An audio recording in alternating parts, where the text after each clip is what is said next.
like to welcome everyone to the regular meeting of the Moose Lake City Council for Wednesday, March 13. And I'd like to start with the Pledge of Allegiance, please. I pledge allegiance to the flag of the United States of America and to the republic for which it stands, one nation, under God, indivisible, with liberty and justice for all.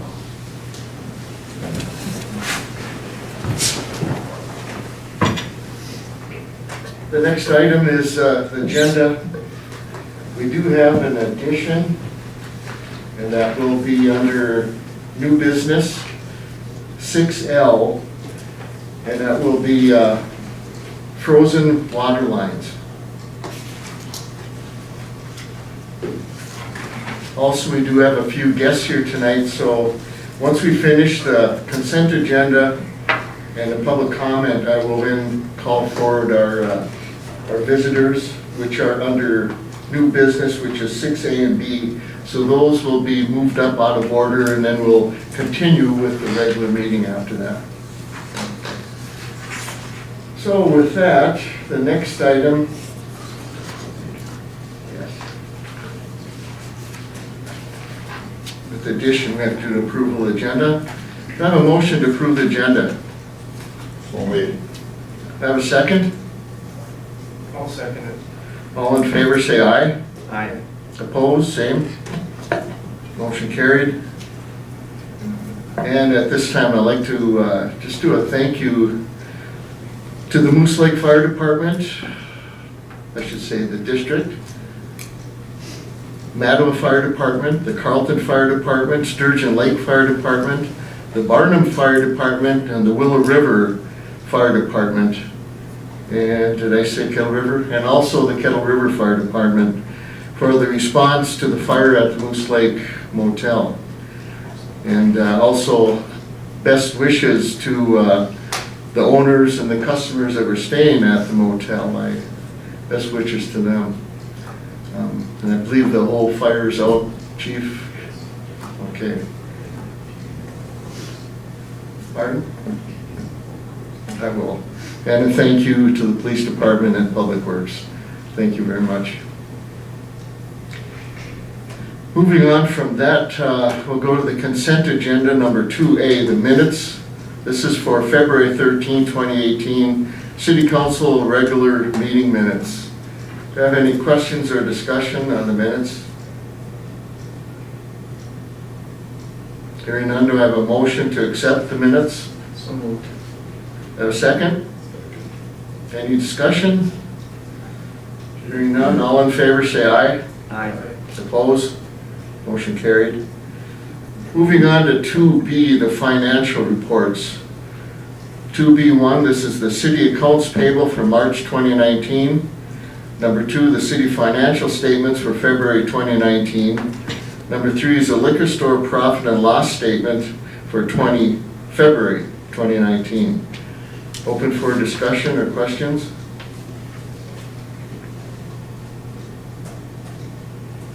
Hearing none, do I have a motion to accept the financial reports? So made. Do I have a second? I'll second. All in favor, say aye. Aye. Opposed? Motion carried.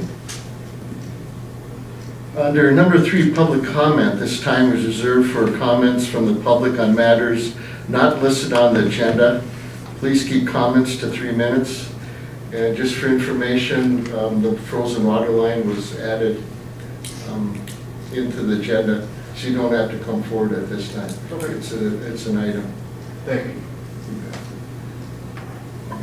Any other items or questions or comments?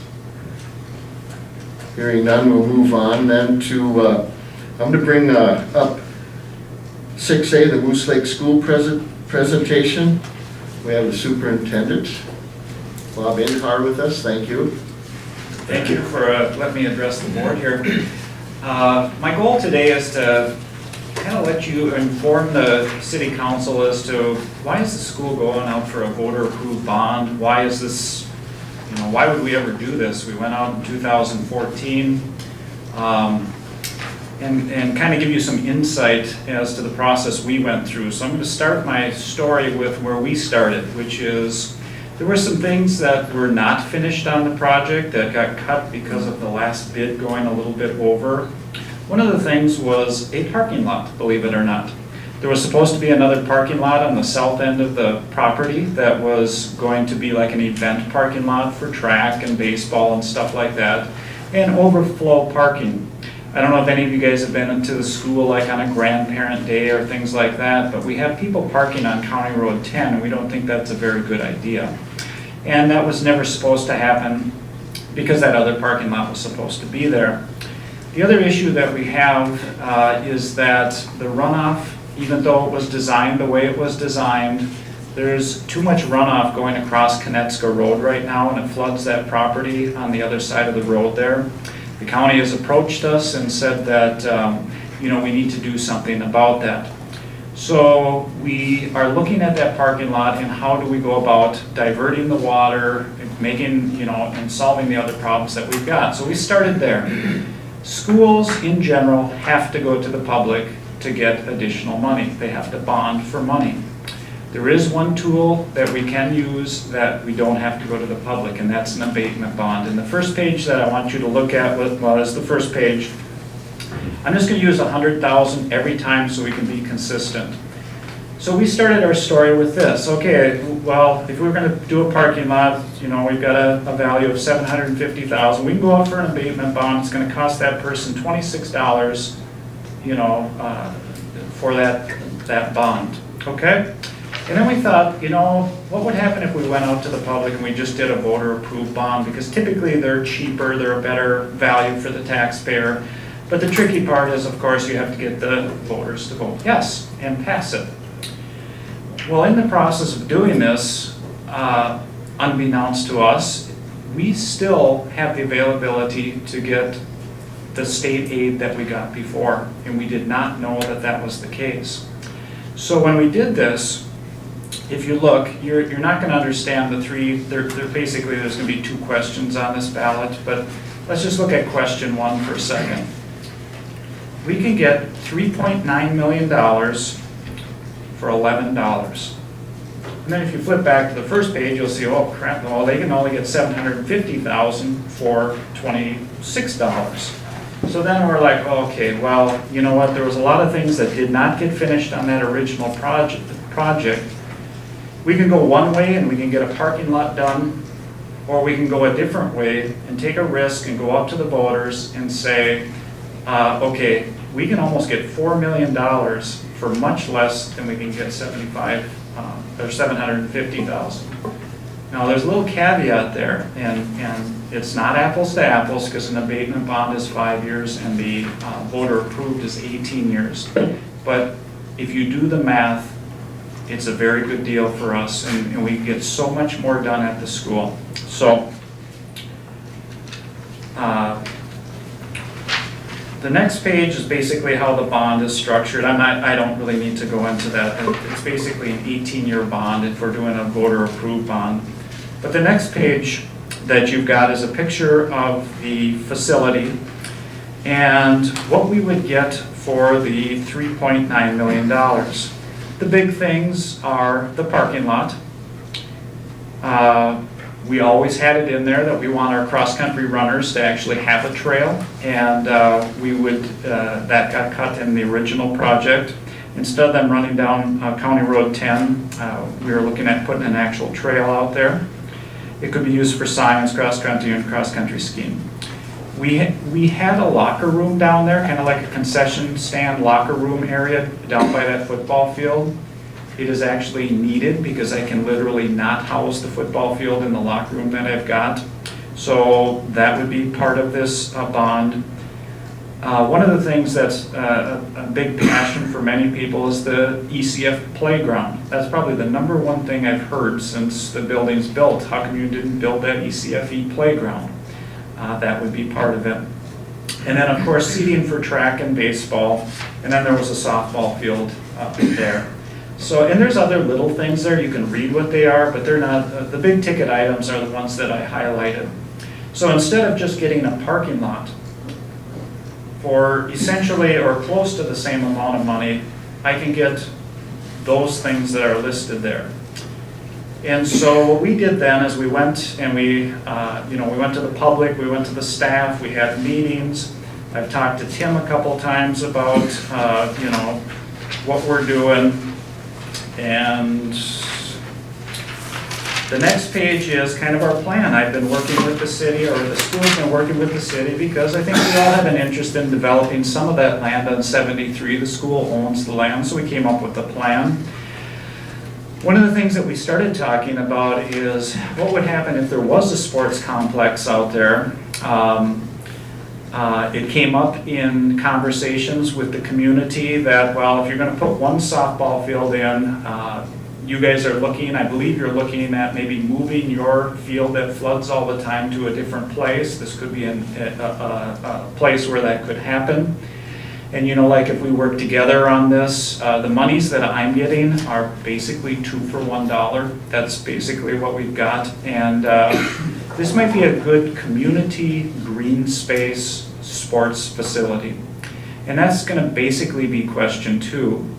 And that's up to the community, whether, is this really what we want? You've seen it in other communities where there's like a cloverleaf with a concession stand and that type of thing, and shelter in the middle, and appropriate parking. If you look at the last page, that's kind of basically everything in yellow there is what we would get with question 2. So the way that I look at it, question 1 is more finishing what didn't get finished with the original project. Question 2 is enhancing what we've got and more of a community facility. And so, there's a couple points that I want to make. When I went out in 2014 and talked to the public, there was a certain dollar amount that I promised people that we would get within, their taxes would only go up that amount. In reality, they're paying way less. We had always said it was 60% state aid. It actually was 70%. The bonds were less than what we thought. Even if we pass question 1 and question 2 here, the taxes will be less than what I promised in 2014. So when we as a school board or a school district, we looked at this and we said, all right, well, we know we got to get this parking lot done. Here's the cost. The school just doesn't have $750,000 sitting around, so we're going to have to go and do a bond somehow. When we looked at it, we said, well, we can go this route and get a parking lot, or we can go the other route and pretty much finish what did not get done. And I think that message has to get out there, because it will be very easy for people to say, you guys got your money, that's it. And that may be the answer. But the bottom line is, we most likely are going to be doing that parking lot. And if we do it, there's one way to do it, but then the other way really fulfills kind of what our vision was for the facility. So that you guys should know. And I think question 2 really is a community question. And I think that, I guess we're looking for your support on this, and just making sure that you're knowledgeable, because if people come up to you and say, why would that ever be important? Why, you need to know that, if you look at the numbers, it makes a lot of sense for us to do what we're doing right now. Questions? Yeah, I got one. Yeah. When would you go out for this, Bob? It's going to be May, and it should be right on the top of my head because I was just dealing with it. I want to say May, it's a Tuesday, May 12th or the 14th, I can't remember. Okay. Yep, and so on our tax, or on our website, we're going to have information, and we'll have the tax impact and that type of thing, so people will be able to plug in their numbers to figure out what the cost is to them. May 14th. May 14th? Yeah. Let's say it does pass, when would you actually start construction? Yeah, that's a good question. We, obviously some things can't be started right away. The one thing that we're really looking at is that parking lot, because we need to address that runoff issue as soon as possible. So we will try to get the things done this summer that we can get done, but as you know, with the bid processes and whatnot, a lot of the stuff may be pushed into the following summer. As far as the Little League field that we have down by the campground. We have talked about that somewhat. How would that fit into the overall deal? You know, like you got the Holder Leaf up here. Is that- It would be one of those fields, and those fields are gonna be multi-use fields. And so, I have talked to Tim a little bit about, you know, this might be a good opportunity, again, for the city and the school to cooperate with each other and to make a facility that might be better than if we did it just on our own type of deal. So with that many fields, you could have Little League and softball youth going on at the same time. Yeah. Or right now, we do opposite fields, one by the hospital, the Mercy Field, and one down there. And then they do them on every other night, but this would totally change that. 4 fields, it's a lot, 2 more than what we have. Right, I don't think you can have enough fields, but, you know, this is a concept and it's the big picture concept. The question number 1 is really the crucial one. Question number, for me, for the school personally, but question number 2 is more of a bigger picture community thing. Is this what we want in our community? A nice green space? I mean, part of that is not gonna be developed, and so, where do people play soccer here nowadays, by the way? So, you know, that, you know, one of those fields or would not be developed, so there's just a green space up there that would be mowed and that, you know, for future athletic things. Is the road around the back of the school included in either of these questions? So there is a couple of, the road around the back would be included in as part of the cross-country trail, believe it or not. Is that we are going to be doing some sort of aggregate type of thing going through the woods in particular places. If there's a field, there's gonna be parts of the field that will be mowed that we have way in the back. But the idea is we want the kids to be able to get out to our forest without getting, you know, 100 wood ticks on them, and we would have an actual path in a good portion of it. And then coming back around would be behind the school, and we would be looking at having, you know, some sort of path going there. So there is really a small area where there is not a road around the school, and we are looking at that, so. It'd be mostly emergency response. Yeah. Correct. What the fire department, Right. police. I think we would certainly be, part of our responsibility, I would say, would be to support ensuring that our police department and fire department would be able to access the entire grounds. The second question I have is the estimated tax impacts you have here, are they monthly or annual? Annual. So, I mean, $26 a year versus, what did we have here? $11 a year, or a total of 21 for question 1 and question 2. So question 1, question 2, with a $100,000 home, $21 per year to have everything that is on this back page here that's highlighted and not highlighted. That seems like quite a bit for a very little fee. Another thing is this back portion, back page, and the second to last page, this one right here comes from that small cities, or small development plan that we had put together.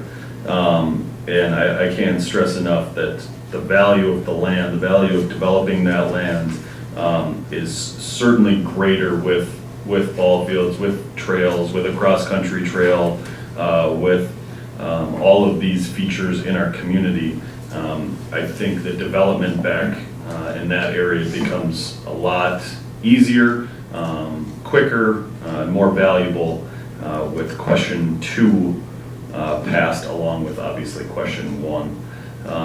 My last question would be, have you met with the community and staff already about, you know, wants, needs, all of that stuff? Yeah, that's how a lot of this stuff came about. We had many meetings with staff, community, the board, of course, and so that's where a lot of these items, we prioritized them, and that's, these items came to the top. One more question I could.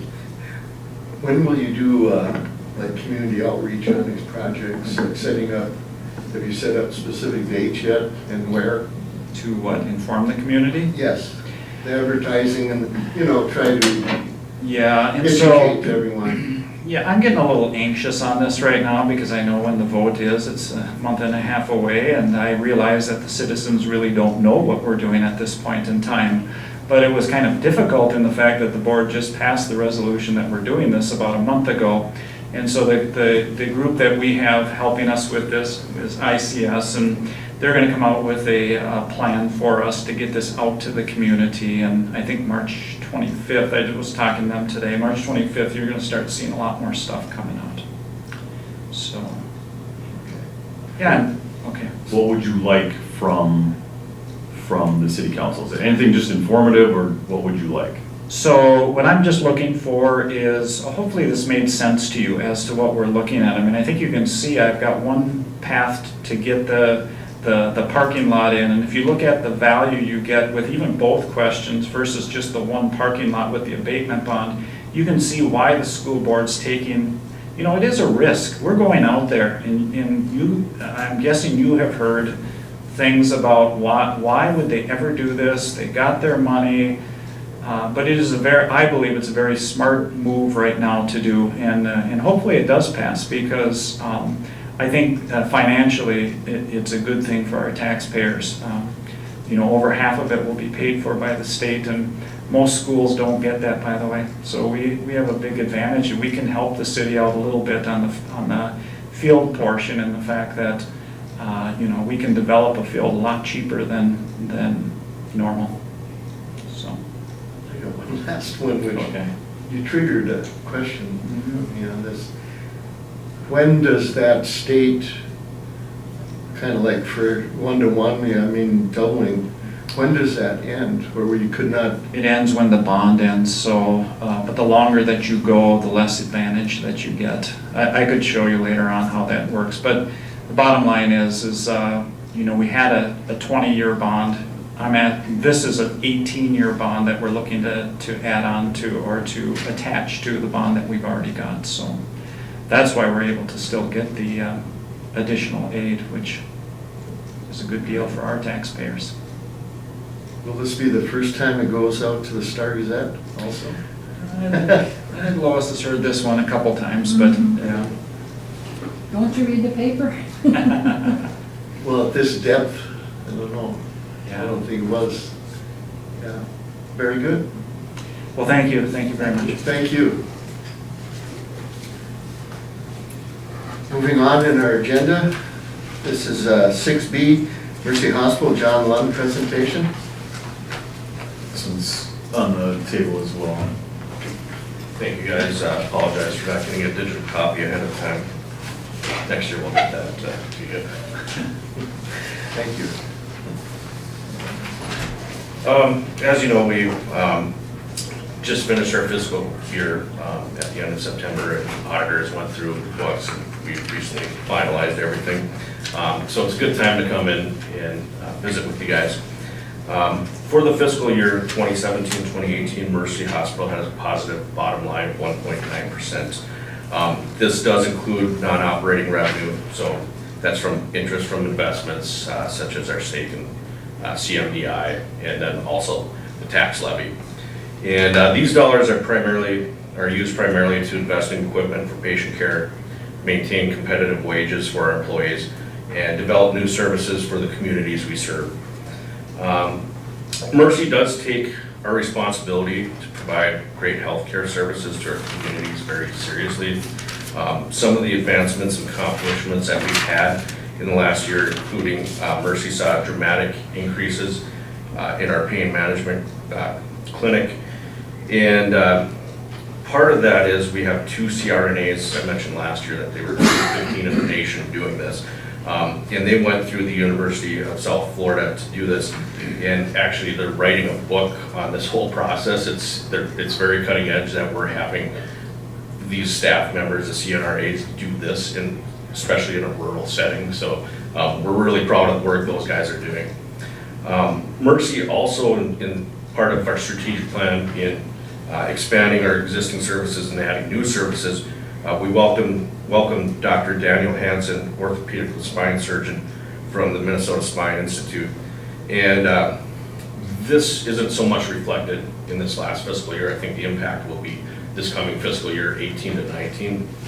Dr. Hansen sees patients by referral once a month at Gateway Clinic in Moose Lake. He performs surgical procedures at Mercy Hospital. And Dr. Hansen provides clinical assessments and treatment for patients with spine pathology, so spinal conditions. Another item over the last year is, as many of you probably personally knew, Rhonda Skelton was one of Mercy's longtime managers. She was posthumously awarded the National Lewis Gorin Award for Outstanding Achievement in Rural Healthcare from the National Rural Health Association for the hard work and dedication she exhibited in moving Mercy to being a fully accredited baby-friendly hospital. At the time, we were one of 2 rural critical access hospitals, rural hospitals that had this designation. I think Fairview and Hibbing now has it.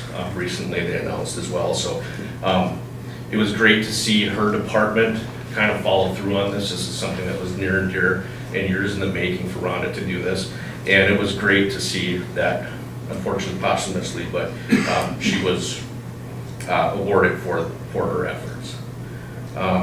And then also Mercy became the first hospital in the region to begin placement of a new cardiac device called the Confirmed Loop Recorder. And Dr. Gossett, general surgeon at Gateway Clinic, began implanting these devices in August. So again, this will probably be getting our next fiscal year. We'll see the impact of this. And so what is this device is implanted and it sends data to an application on a smartphone. So the patient's physician can better monitor the activities of the heart. And to me, it's just amazing. They went through the whole process, and the fact that you can implant that, and if something doesn't look right, your physician will be notified by the application and can call you in and see what's going on. So I think that's great that we have something like that going on in our small rural area. Real quick, I gave you the balance sheet and then also the statement of revenues and expenses. And if we look for fiscal year 18, gross revenue by service area, surgery led the way at 15 million, followed by radiology at 11 million. And then lab and ER ambulance each had about 7 million in revenue. As for expenses, predominantly it's wages and benefits at 52% and professional fees that come in at 14%, along with supplies at 14% as well. And I'm sure probably paramount on your mind when you hear about Mercy is the levy. And I'll be honest with you, I don't like seeing it on my property tax statement. But I do believe it's necessary, and it's a one-year levy that's voted on each year. And we will be voting on it, I believe it's September when this usually comes up on the agenda for the next fiscal year. When we evaluate the need for the tax levy, the board is using industry standards as guidance, and it's consistent to when they discontinued the levy back in 1999. And the standards are, there's 4 of them. It's operating margin, capitalization, debt coverage ratio, and days of cash in hand. Operating margin, Mercy wants to make, we want to be at 2% or higher without the levy for 3 consecutive years. Personally, I'm not sure if 3 consecutive years we need to meet that, but right now in fiscal year 2018, that was at 0.3%, so it's not near the ballpark where we need to be yet. And there's some things that went into that, like the sudden retirement or resignation of the GYN doctor, which we've since replaced with Dr. Vera Thornton, so that should have a positive impact on this coming fiscal year as well. So a lot of things didn't go as planned last year, but they are in place, and we have expanded services between the spinal surgeon, Dr. Vera Thornton, and some other things that should improve this coming fiscal year. Capitalization, they want the total debt compared to the financial value of the organization to be at 0.55 or lower. That's currently at 0.68 for fiscal year 2018, so it's not quite where we want it. Debt coverage ratio, measure Mercy's ability to pay off our debts, 2.4 or higher during a 12-month average. And we're currently at, for fiscal year 2018, 2.72. So that's definitely one of the goals that we wanted to meet, and we're meeting that. Days of cash on hand, right now we want to be, our goal is to be at 150, and right now for fiscal year 2018, it was at 122.5, and that's gone way up from 4 years ago. It was way down there. It was arguably below 50, in that range. So it shows that we've come 70 days of cash on hand from just a few years ago. So with that, I'll open up to any questions that you guys might have. On your board, you know, members that are currently on there, do you have much replacement, or is it a 3-year, 4-year term? It's a 4-year term, and see, I believe this year there were 2 new members. So I believe it's 4 to 5 board members every 2 years. They kind of alternate. My term, I'm just starting my 3rd year, and so my term will be, next year it'll be up for election to start in 2020. So we do have 2 new board members from the city of Barnum and from Split Rock Township. Silver. Thank you, Lois. And who's the other Moose Lake rep? or board member? For Moose Lake Township, there's only one for the One city. from Moose Lake, one from Moose Lake Township? Yeah, and that's Anna Latu.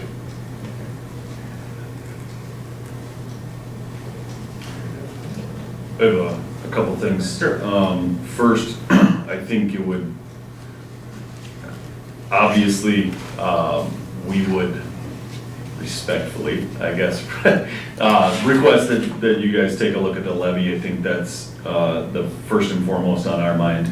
I know when we are going through truth and taxation, and even local board of appeals and equalization, the first thing that comes to mind is when people think of their property taxes, they are thinking of the city. They are not thinking of a hospital levy, they are not thinking of a school levy, they are not thinking of the county, none of that. So one of the things that I have heard time and time again is that Moose Lake has a very, very, very high tax rate. Why would I bring my business there? You guys have the highest taxes around. And one of the tools that I use when we are going through our budgeting is comparing our city tax to other communities, whether they be in our area or somewhat of a similar size. And I can only pull it based on the city's tax levy. And what I find is that we are lower than, well, I think most of them, but I think I also present a few options where we end up kind of in the middle. So let's just say that Moose Lake is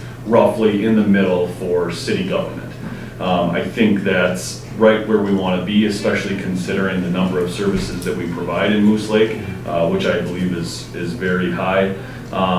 However, what ends up getting kind of mixed in there is the fact that we have a fire district, a hospital district, the county, the school, it all kind of piles on top of each other, and we do end up a bit higher than I think that we would all like to see.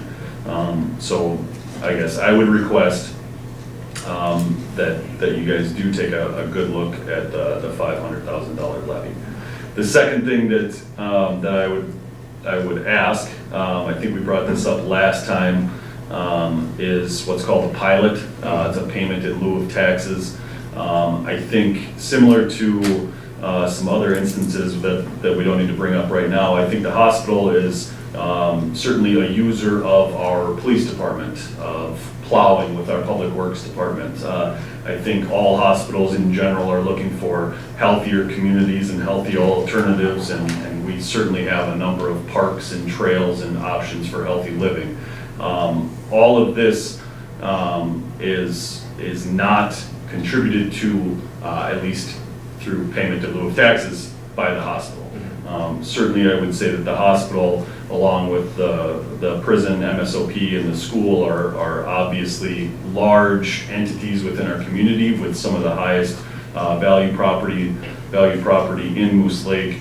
And I think that as at least a good faith effort of making the community a better place, a payment in lieu of taxes makes sense. Our own HRA makes a payment in lieu of taxes every single year, recognizing that Phil comes and plows out the parking lot, that all of their residents have parks and trails and police department to rely upon. So I would certainly request again that the board takes a look at a payment in lieu of taxes. Yeah, I did bring that up to the CEO last year, Mr. Dellison. He brought it to the finance committee, but it doesn't appear that they went forward with anything on that. Now, you probably do know by now, or I'm sure you do if you're in his favor. Mr. Dellison did resign because he had an opportunity closer to his home in North Dakota where his friends and family are. And we have hired a CEO starting on April 2nd, Mike Yuso. Some of you might be familiar with him, or at least the family name. I'm really excited to be bringing him on board, and I think we're lucky to have him, quite frankly. He's coming from Grand Itasca, and his resume, I mean, it's unbelievable. I think we have a very great hire, and potentially this could be a long-term hire. I'm very excited to have him on board, and it's certainly something that when he starts next month, I can certainly bring up the pilot to him. When I first came to Moose Lake, the mayor and I sat down and spoke with Mr. Dellison about this and how we kind of presented it. There's an entire study that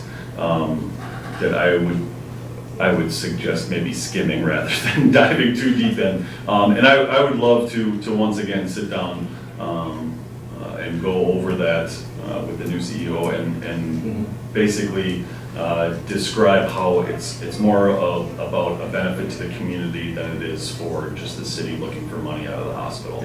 The money really does go towards things that the hospital needs, uses, and desires out of its community, so. Yeah, we can certainly look at getting some time set up for you and him. I'm sure a pretty busy agenda to start the whole. Oh, I am sure. I'm sure we can carve out some time for you guys. Thank you very much. All right, anything else, guys? I Thank you. appreciate that.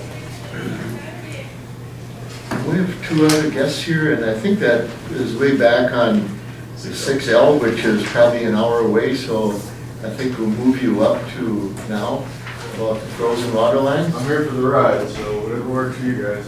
That'll be fine. You're welcome to please come up and speak to us. Tim, do you have anything you want to add in before we start on this item? About this item? Yeah. No, I think the things that I have to talk about are both during and after.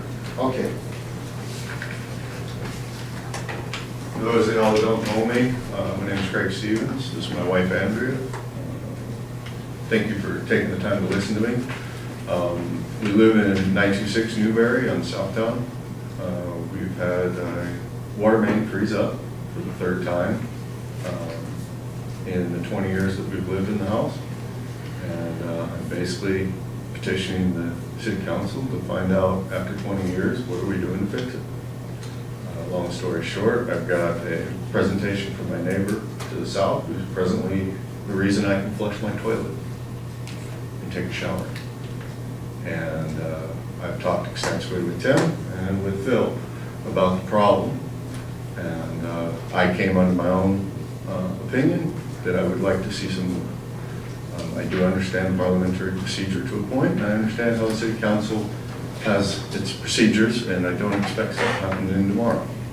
But I would like to see something, other than 20 years later, nothing changed. If you wouldn't mind, I would like to read the statement from my neighbor, Kara Peterson, and then I'll go into a little bit of my venting. Is it the one that they emailed? Yes, I just read it myself, unless you guys have already seen it. You can certainly read it, but if you want to read along, that's on your table as well. Yes. I just got it as I was driving home from work. Yep. It took some time to come here. This is from Kara Peterson, the owner of the property right next to me, 933 Newberry. This is in reference to the planned operation of using direct current to thaw water lines affecting the Stevens' property. The history of the problem with her, since we have new city council members and city manager, I feel the need to provide some history. The winter of 2014, the city of Moose Lake hired a contractor to open the water line serving the Stevens' house. I saw the city outside working, but had no idea what was going on. Nobody contacted me, even though they came onto my lot to connect to the water riser. The contractor, under supervision of the city, failed to isolate my house electrical system prior to applying current to the lines. I happened to be working that day and noticed noise in the basement. I went to check it out and found my floor joists on fire in my furnace room. They had ignited from an electrical line that was being backfed and began to melt. This electrical wire was inches away from my gas line. Fortunately, I had a proper chemical fire extinguisher to put the fire out. Needless to say, I had no idea what was happening, and I was concerned about the gas line being compromised. So I went outside to see if anyone could help. I told the contractor what had happened, and he said I should talk to the city. I got in touch with the city utilities manager, and after about a half hour more of continued backfeeding and coming into my house to see what was happening, they finally figured out that they should stop the operation. The city manager at that time stated that they would do whatever was necessary to make things right. I should have gotten this in writing because the city did nothing but deny responsibility once their legal counsel came into the picture. The city's actions caused thousands of dollars of damage to my house, electrical system, and anything that happened to be running, drawing power that day. The city and their contractor denied any responsibility, and my homeowner's insurance paid the claim, and I had to pay my deductible out of pocket. I was not the only party damaged by the city and their contractor on that day. In hindsight, maybe we should have banded together to sue for damages, but we didn't. I have no doubt in my mind that had I not been home that day, that my entire house, pets, and belongings would have been gone due to the city's negligence. Therefore, this list is following my concerns. Her concerns is backfeeding water to the neighbor's house, if and when this happens again, which is happening right now, which I appreciate because I like to flush my toilet. When this is the only temporary solution, the city should provide licensed plumbers to backfeed water from my house to the neighbors, including backflow prevention to make sure my system isn't contaminated, and the proper fruit grade hoses and connections. What is the long-term solution? This is not an isolated instance, and as weather patterns get more severe, it is likely to keep happening to us and others in the city. What options are the city pursuing, including special funding, bonding grants to address this problem long-term? Using commercial welder and plumbing firms to open water lines, and she underlines, I will only consent to this operation if the following terms are met. I want a written step-by-step procedure either from the city or of the firm describing exactly what will happen and who will do it. I do not consent to this operation unless I am present during the entire operation. I will only consent to this operation if there is a trained person sitting in my house the entire time this is happening to ensure the best of their ability that nothing is damaged. I agree to this person being Phil Etner, sorry if I butchered the name, You're right. or any licensed electrician. I require in writing that the city of Moose Lake state that they will be responsible for any damages incurred on my property as a result of this operation. Please feel free to contact her. And obviously, if you have this, you have her contact information. As I said, this is the third time this has happened. Since 1998, February of 98, when I purchased the house in New Dane. The first time was in 2004. We left town. Kara Peterson's house was vacant because the owner at the time, I believe, was working in St. Cloud or something. I don't know this whole specifics. And we didn't know if it was the water main that froze or my house. And the city went to the house to the north, who he's not here this winter, and backfed a hose into my basement, into my back sink. I had to take it off several times and thaw it out that winter. And that only opened up on a record hot 85-degree day on April 15th. And it started freezing up in the middle of March because we went for spring break somewhere. The second time was 2014, which is what we just discussed. I do not remember every part of it, but I do remember the welding portion of it, and it opening up, and life was good. I ran my water, no stress. This is the 2019, and because of the history of problems, I've been extremely, for lack of a better term, anal about measuring my water temperatures. And they seem high even to me, so I don't question when I hear, well, that seems a little high. I agree. But as of November 12th, I started measuring at my kitchen sink, letting the water run for 5 minutes. Water temperature was 65 degrees Fahrenheit. It stayed that way until December 26th. Dropped down to 58 degrees Fahrenheit. And I'm using an analog food thermometer. On the January 20th, it's 52 degrees Fahrenheit. This is about the time we were hitting the 30 belows. So I was checking it every day. I didn't record it every day, but on February 18th, it dropped to 50 degrees. On March 2nd, it dropped to 49 degrees. The city wants me to start at 38, I think is what it says. 38, yeah. So I'm still almost 15 degrees away from running my water. The next day it froze. When we worked on it, we noticed that the main is 5 feet down.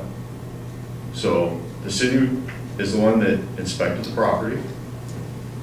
The city inspector at the time found a few errors with the property. We got them fixed. That's one I didn't see coming. It's approximately 5 feet down. I do not have a plumbing code. I can probably get it very quickly. But if I'm understanding it properly, it's around 6 feet is the minimum required by the city code, or the national code. Codes change, I get that. But irregardless, when we thought it out, tried to thaw it out this time with steam, we went past the curb stop, which even with the city's policy states that from the curb stop to my house, it's my problem. From the curb stop out, it's your problem.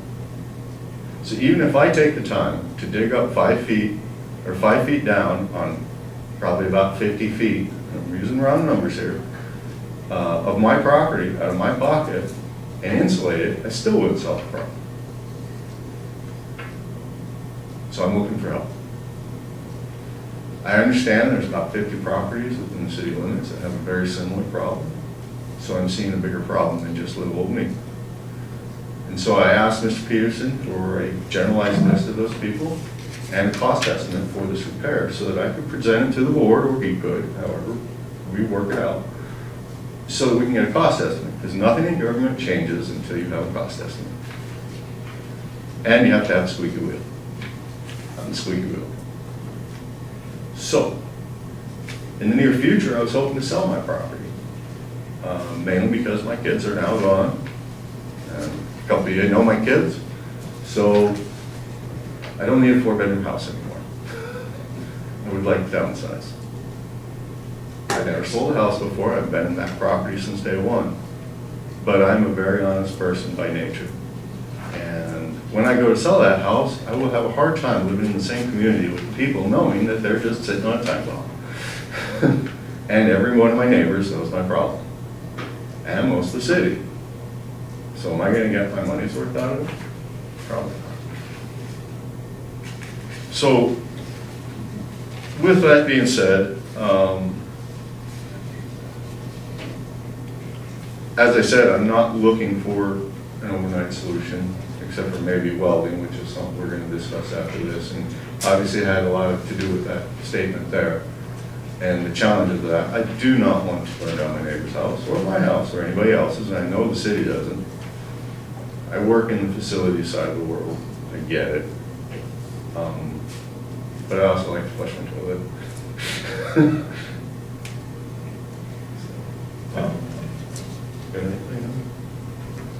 I thank you. Yeah, thank you. We'll have a little discussion here. And could you stay just with us just a few minutes, Jim? Maybe a little history, maybe Phil may have to fill us in too, a little history about the line, because it sounds like it's been in there a long time. When was it built? My house was built between 1996 and 97. So it was put in quite a while ago. Yes. And any more history, like, that's it, it's installed 5 feet down, from what we know? The curb stop, Curb stops. the curb stop, the main we think is 8. The main should be 7 foot, 6 to 8 foot. But until we dig it, we don't truly know. Honestly. We have a good guess. I think the hydrant riser kind of tells us that, so we have, I don't disagree with that. The hydrant's about 50 feet to the south and about 100 feet to the north. So it should be down, for some reason, it wasn't put down that deep your water line. It was, so how was it? It's curb stop comes up and then the water line is in at 5 feet going out to the house? It must come from the depth of the water main, which we're assuming is between 7 and 8 feet, onto the property owner, and the curb stop at that point is 5 feet from. So it obviously comes up in elevation to that curb stop and then into the house. Is that, do you know, is that all the properties down there are the same? Every house is put in on that road at different time frames. My neighbor to the south, Kara Peterson, hers is the oldest house on that whole street. The street was empty prior to that house being built. Yeah. And then I believe right across the street at 9, I don't want to get them involved in it. I believe their house may have been next and then sequentially, with ours being the last one. How city mains, to the best of my knowledge, not being a plumber, but being electrical, the main goes down, they T-tap off of it, while the sewer line runs down through the center area. Sure. Well, they either have to go above it, or below it, or, as I've heard, through it. My guess is they went above it, which now puts it probably at anywhere from 3 to 4 feet underneath the middle of the road, which would be consistent with it freezing up.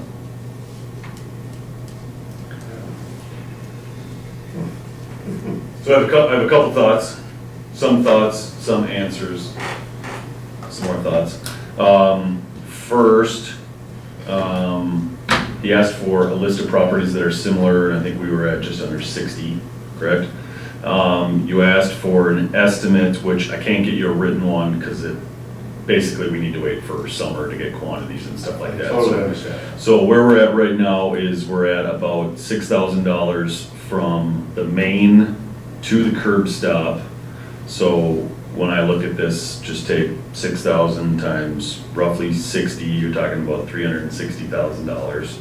And then I have a couple thoughts before we go back to that. The first is, you guys had asked me, one of the questions that you asked me that after reading this, I think I'd like to change my answer to is, what are we doing differently? That was one of the questions that you guys had asked me, or what can we do differently? And I'm totally about this, keeping this civil and professional, and hey, let's solve a problem. Which is actually where I'm going, because I think that some of the points in here are important to what we're doing differently, and some of that has to do with frankly, I think the way that Phil does some things is, the first point is, one of these is, I had no idea what was going on, and I think that's an important point in her letter here, that if a homeowner is being connected for welding, they should certainly know that, and I think that Phil does an excellent job in communicating with all the residents that are involved, or could even get involved in a situation like this. So it's unfortunate that she wasn't contacted. I would say that we certainly do a better job of communicating with residents. The second thing is, Something out of that, I don't mean to interrupt you, but because of what happened there, we changed the policy. Phil came to the council and explained what happened and the dangers, and we totally changed that policy so that can never happen again. I just wanted to state that out, and apologize, Tim, please continue. sure, the next one is kind of along the similar lines. It's after getting in touch with the city utility manager, after about a half hour or more of continued backfeeding and coming into my house to see what was happening, they finally figured out that they should stop this operation. There again, I think the last couple times that we've been involved, somebody from It's not necessarily always Phil, but somebody from Phil and Phil's department is always there ensuring that at the very least, we know what's going on, we're trying to keep an eye on things and make sure that everybody's being safe.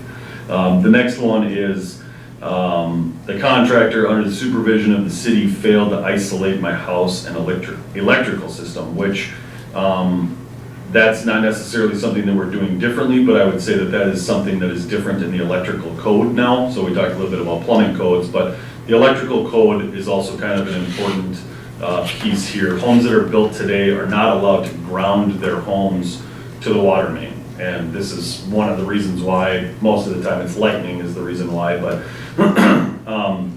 basically when you weld from one metal item to another metal item, the current can jump. And in this case, if a home is tied into the water main as their ground, this can happen. So it's not so much that we failed to do something so much as the home was grounded to the water main. So when we welded the water main, it jumped and started the house on fire, and that's the case with a couple houses that day. The last one is that the city did not do anything, or the city did nothing but deny responsibility. I think that's one of the things that our policy tries to clean up a little bit, is whose responsibility is what. At the same time, we say that residents are denying a bit of responsibility.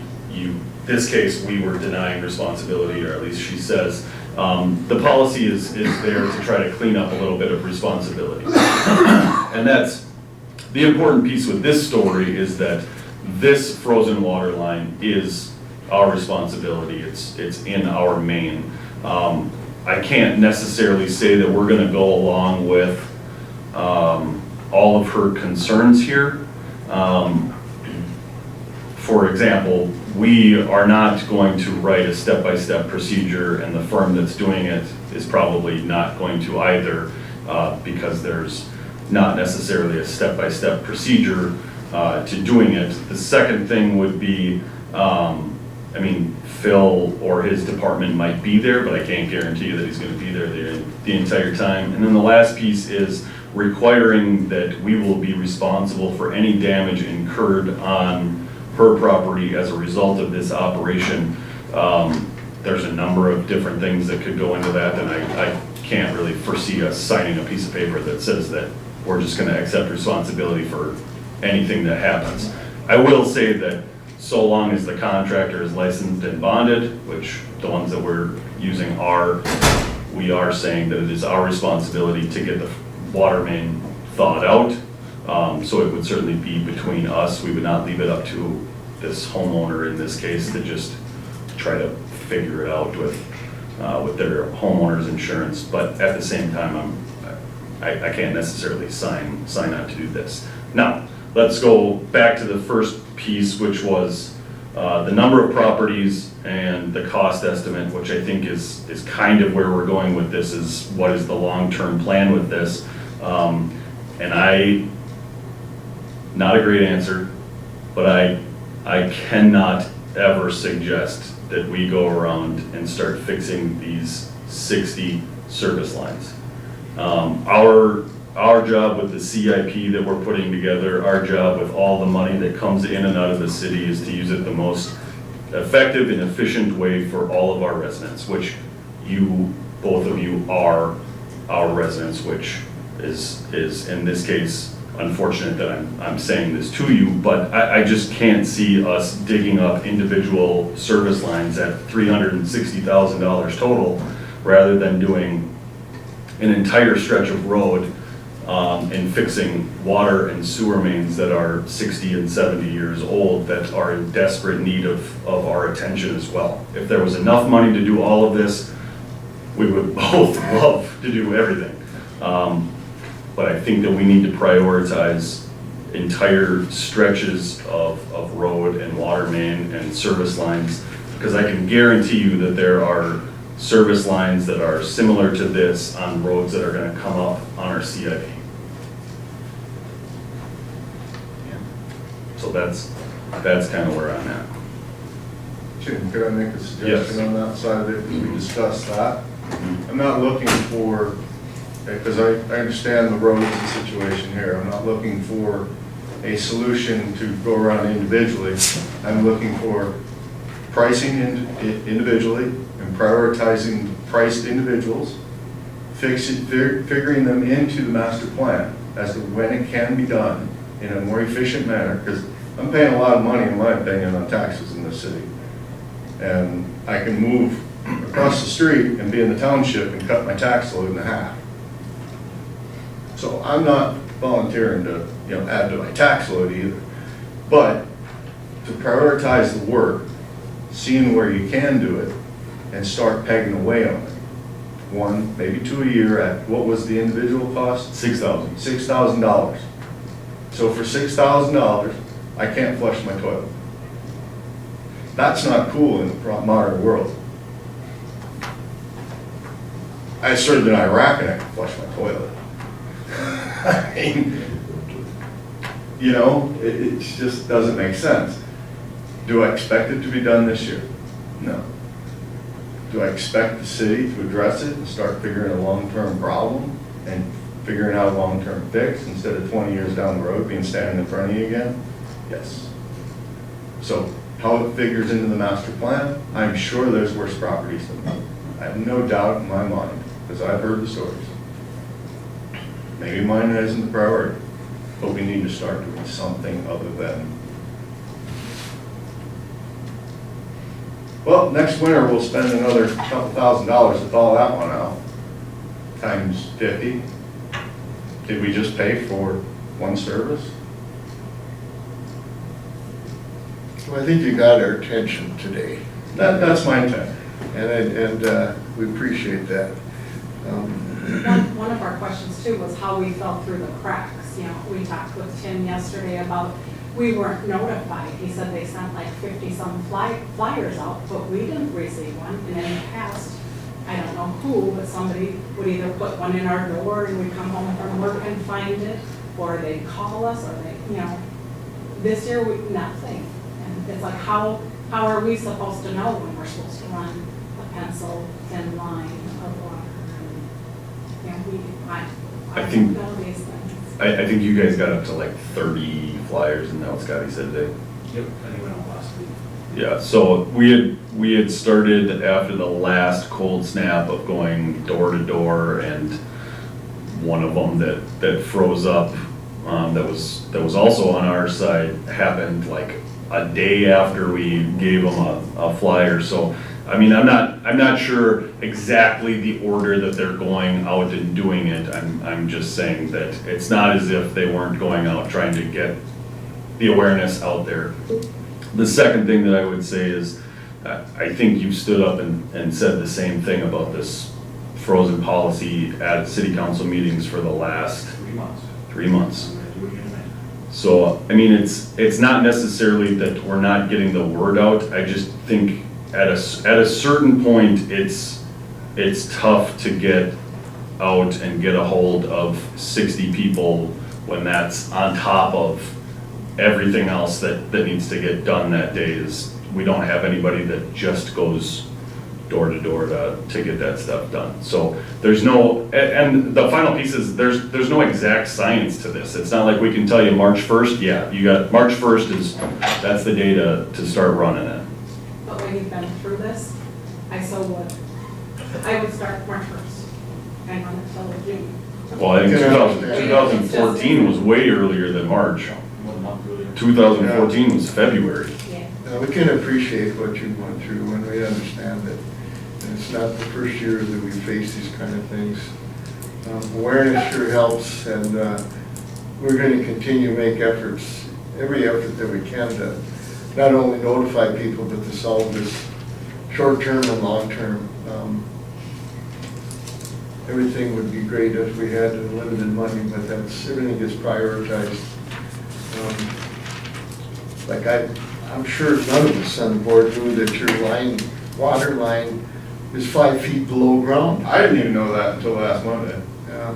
So, because, I don't have a I certainly handle want- to drop down. Mine was 5 feet below. I know I certainly wouldn't want that. No. You know what's coming if it cold year. I mean, that's, Hey, you and I talked about this, and I know you probably don't remember, it was a July 4th parade Yeah. quite a few years ago.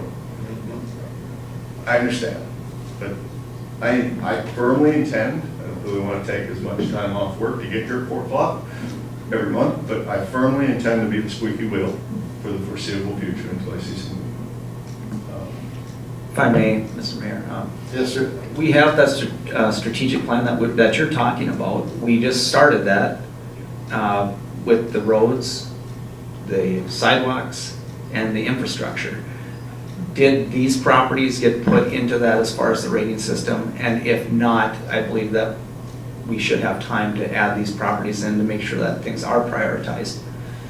Services were not included in that. They were not, and they are not done with it. I think they're gonna be done with it next Friday. So I think what Phil and I can do is, we have a list of all of these, and maybe what we can do is, put however many there are on a certain road, is include that into the ranking system as well.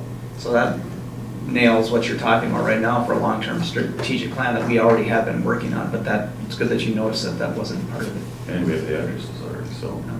Easy money. So there's a little oil for the squeak anyhow right now. I'm happy. Yeah. Just being able to get my bent out is all Yeah, right. there's frustration, for sure.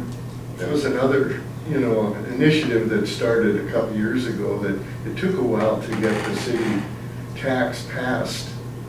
And it finally did go through, thanks to the expert help here of the city administrator. And so the next step after that was to start the process of prioritizing all the roads and infrastructure. And this just adds another element to it, so your timing was perfect. Before I step down, and thank you for that, I do want to thank the city council for their time. I want to thank Chief Bogenholm for being a professional in all my dealings with them. I want to thank Tim for being the peace of mind. Tim, Phil. Oh, Phil? settle down there, killer. I screwed up, you're right. Tim and Phil for all their dealings with this issue and any issues I've ever had. So the city as a whole is benefiting from those employees.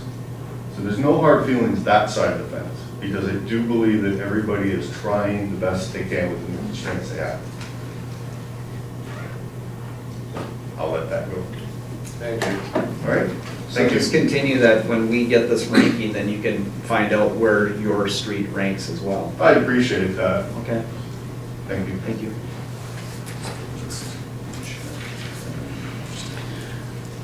We'll give them just a second here and we'll continue on. You may want to enter here, that gate may be down, I'm not sure. So maybe you want to enter this door. We're good? You're good. Okay, all right. Thank you. Thanks. Moving on to number 4, department reports. 4A, Police Chief. This is a department report for February 10th through March 7th. Thank you, Mr. Mayor, Council.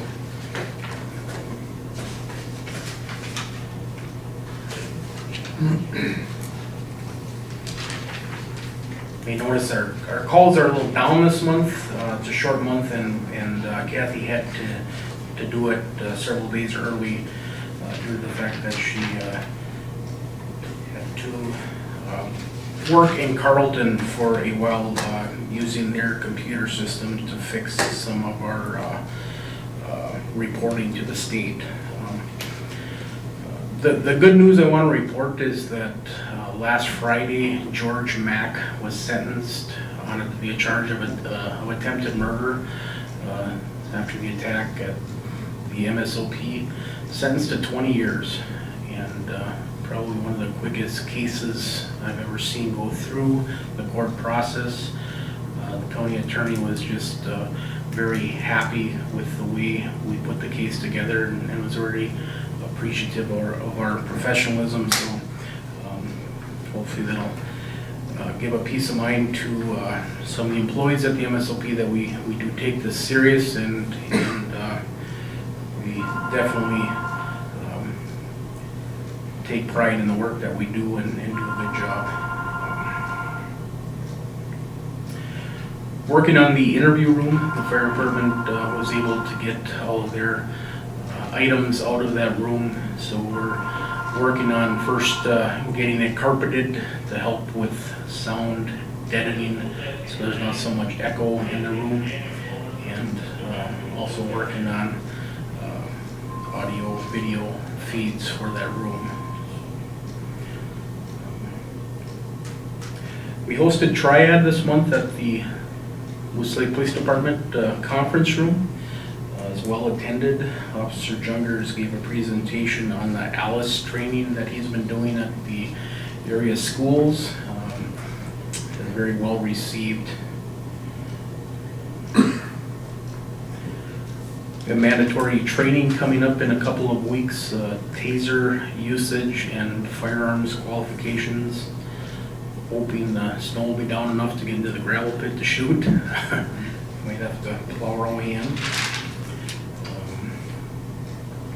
Still working on muds and hugs. I put the date of April 27th. That is still tentative, not a firm date, but we're looking forward to participating in that. Also, last Friday before court, I had the opportunity to speak at WKLK. They asked that I come and talk about the Moose Lake Police Department. I think it went very, very well. They've asked that I do that on a more regular basis. I know I do have a 8 o'clock meeting in Carlton once a month. We meet with the county attorney's office, and it would be a good time, so I'm not just making a wasted trip up for that. Kind of kill two birds with one stone. So I guess with their permission, I'll look at continuing doing that, just promoting our police department and our city. So other than that, we've been working on a couple of investigations. We did a search warrant last week on a house that we believed was involved in the meth trade, and did recover methamphetamines, and hopefully there'll be more warrants to come. So, thank you. Thank you. Thank you. Thanks. It looks like you had a lot of calls too, 117 records. That's a lot. So thank you, and pass that on, please. And I have to say that the fire departments coordinated very impressively today to fight that fire. It was a very intense fire, a lot of smoke, a lot of traffic, congested area, and I know we were out in the rain for probably 3 hours directing traffic, which is not one of the more glamorous parts of our job, but it worked well. So thank you to the area fire departments for their help. So, Thank you. Number B, Public Works Superintendent Report. Phil? Mr. Mayor, members of the council, another busy month. It's just snowballing into something else here. It's we go from pound snow every other day to now we're fighting an inch of rain. So, water department, we distributed 3.9 million gallons drinking water in the month of February rather. The heater we discussed at the last meeting in the well house, that is replaced. It's up and running. It's running very well. Sewer department collected 9.3 million gallons of wastewater. Ponds are getting full. We'll be looking for a spring discharge first thing in April. So flow meter calibrations, they're on hold here until we get through this rain and we get some heavier flows when the frost goes out. We'll be happening here this month, possibly beginning April. Same with lift station calibrations as well. They'll be done about the same time. Frozen water and sewer line policy. You've heard me talk about it. I have talked about it and I will talk about it. Look it up on our website. Get a hold of me. I will find you. I will hunt you down. If you want to come meet with me, I will do that. We can do whatever you want so everyone is educated about this so we do not have issues that we are having. Me or any of my guys are happy to talk to anyone. Absolutely anyone at any time. Last Tuesday night, 9:30, I was on the phone with a customer and walked her through everything just fine. I have no problem with that. I'd rather do that than get out of the chair and go try to save the day out in the cold or the snow or whatever. It's way easier being proactive than trying to have an issue and then trying to fix it later, so. We have had up to 11 frozen water services and up to 5 sewer services freeze up this year, so it is happening. I know the warm temps outside, it's nice, everyone's running around in t-shirts and everyone thinks we're all nuts, but frost is still going down, and it will go down for a while yet, so even though it's nice out, continue to monitor your water temperature, please. Street department, snow and ice removal was always up until yesterday, it looks like, pretty much. And now, yeah, catch basins, they're all opened up. Storm sewer network, that whole thing is opened up, everything's, as of right now, running fine. Get this inch of rain tonight and we'll see what happens. So, but as far as I'm aware, we're as prepared as we possibly can be, and that's what I know. I did have a chance, actually, last week, I did have a chance to go to the Minnesota Rural Water Conference in St. Cloud for 3 days.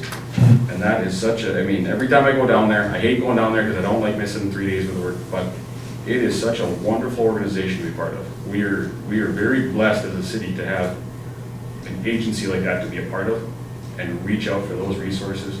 I've been in this industry almost 10 years now.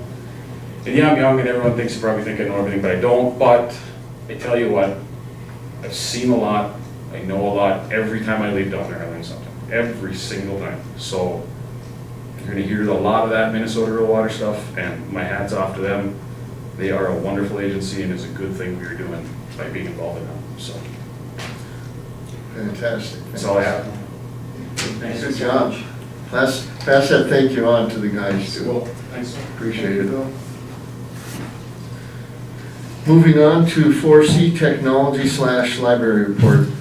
Our new library director, Shelby, started a few weeks ago. It's been going pretty well. She's got a couple trainings that she's going to be attending in the next couple weeks that are local-ish.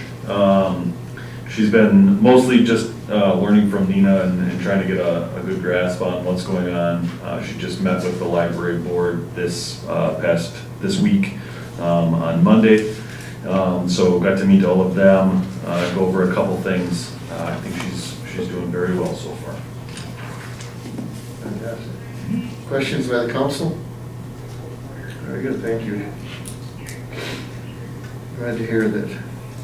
Moving on to 4D City Engineer.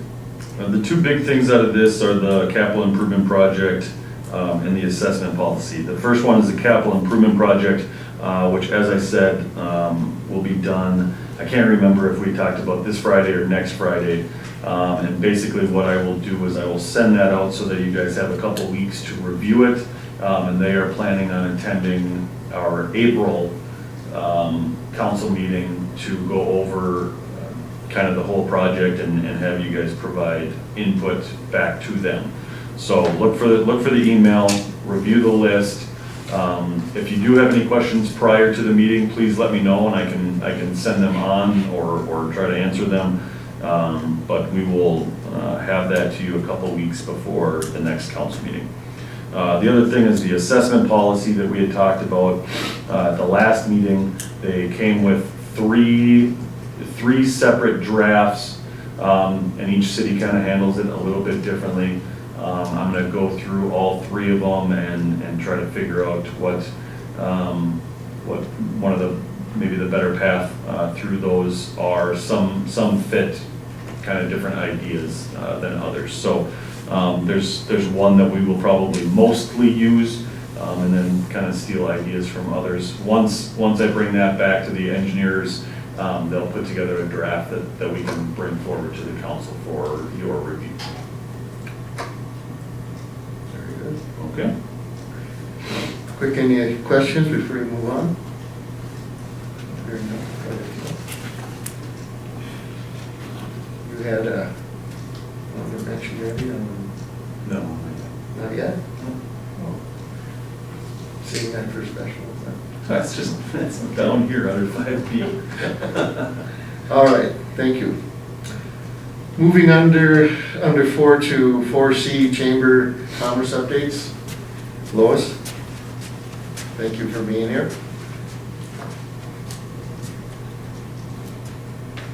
Yeah, the chamber in our strategic plan that we put together last year, wanted to get together with people from other communities and kind of talk about how we can promote the whole area, not just Moose Lake. It's Moose Lake area Chamber of Commerce. So one of those meetings was just Monday night in Sturgeon Lake at their city hall.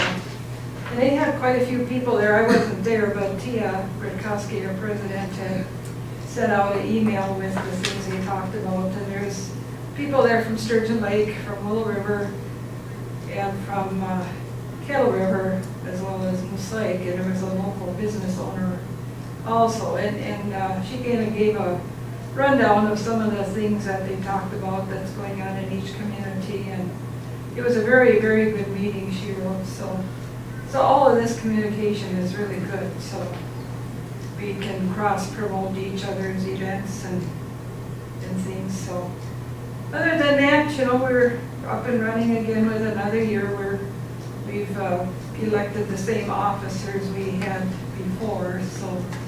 But we're starting this terms where each year we'll just elect a vice president, and that person will move into president the next year and past president the following year, so that's going to be interesting to see how that goes. And each of us on the board has chosen, to stagger our terms. Like I decided to take a 3-year term, and some took 1 year, some took 2 year, and so we'll be electing new directors. I think we can serve two 3-year terms as the max.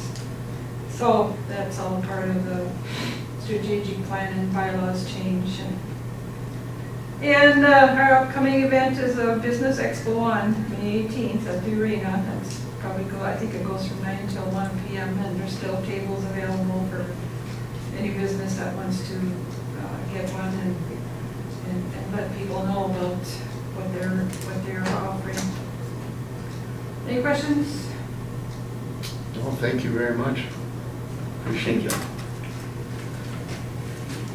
Yeah, I just wanted to say I did attend that area leaders meeting, and it was quite useful. There was quite a few people there that are definitely willing to work together as a whole in the community.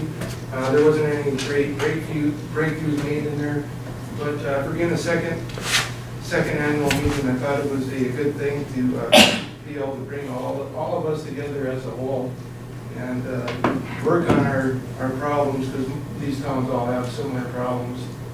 And Barnum wasn't there, and a few other towns, but it would be nice to be able to get them in there and to keep continuing with this. I thought it was a good idea and a productive meeting. Thank you very much for that update. Appreciate that. Moving on to 5 previously discussed business. 5A, the 2018 flood. And the first thing is we're still waiting for payment for Class 5. And second, I think our catch basin work will probably start here by 2 months. So then we'll just be waiting for more money from FEMA and Homeland Security. And 2019. We don't know. No Big floods. question mark. No floods in 2019. That's the goal. We do know exactly where those big blue bladders are, right? Yeah, Forest Lake, aren't they? There we go. Even I know where they are. I wonder if we should order them now. I did request that there were some of those put on that Trailer. emergency response trailer that we were gonna house for Minnesota Rural Water. At that meeting I was at last week. Yeah. It was brought up again, and thinking that would get put into that. I think it was 400 feet or something. As people become aware of them in other places, they may become a hard thing to grab. That's part of the association, so, yeah. I still think we should look at, if they put them on the trailer, that's great, but I think myself we should look at the cost of.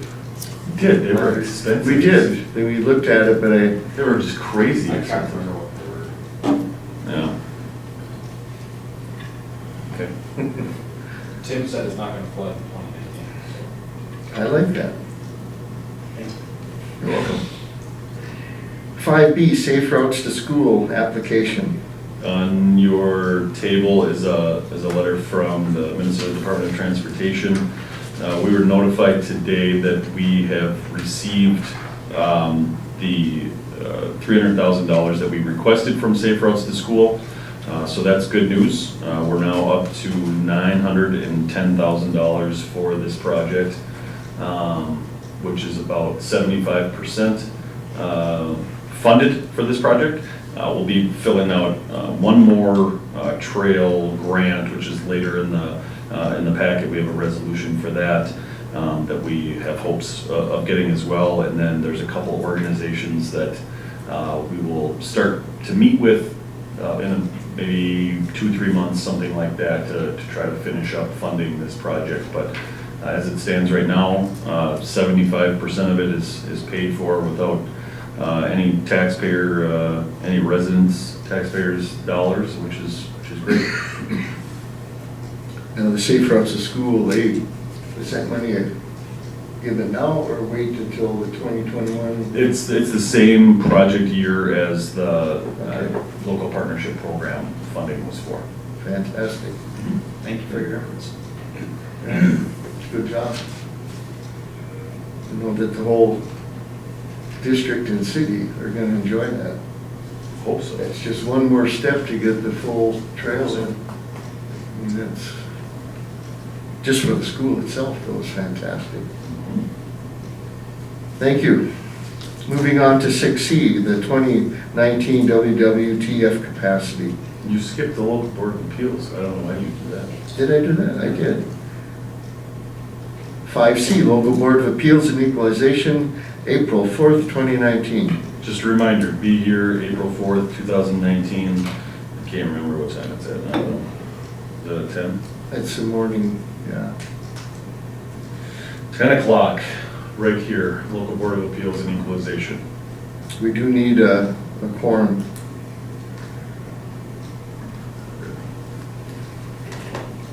Thank you. 6C, sorry. This is our wastewater treatment facility capacity. We did this last year, and we wanted to see what it would look like after one more good year with our new lift station and with the new pipe run in the ditch river, basically in the river, without a hole in it. It didn't change a ton, but it did go down a little bit. The biggest numbers to point out are how many additional households could we add in, and then what percentage are we at. So for organic capacity, we could add 291 additional households. For flow capacity, we could add 163 additional homes and still fit within our capacity. I would say that gets us to 100% capacity, which we would never be allowed to really get to, but that's the equivalent that we could add up to. And then the percentages are listed just below that. And this, I'm sorry, this is on page 36 in your packet is where I'm getting that. For organic load, we're at 87%, and then for hydraulic, or the flow capacity, we're at 92%. The next point right after that sentence is that the MPCA typically begins to evaluate pond facilities at 80%.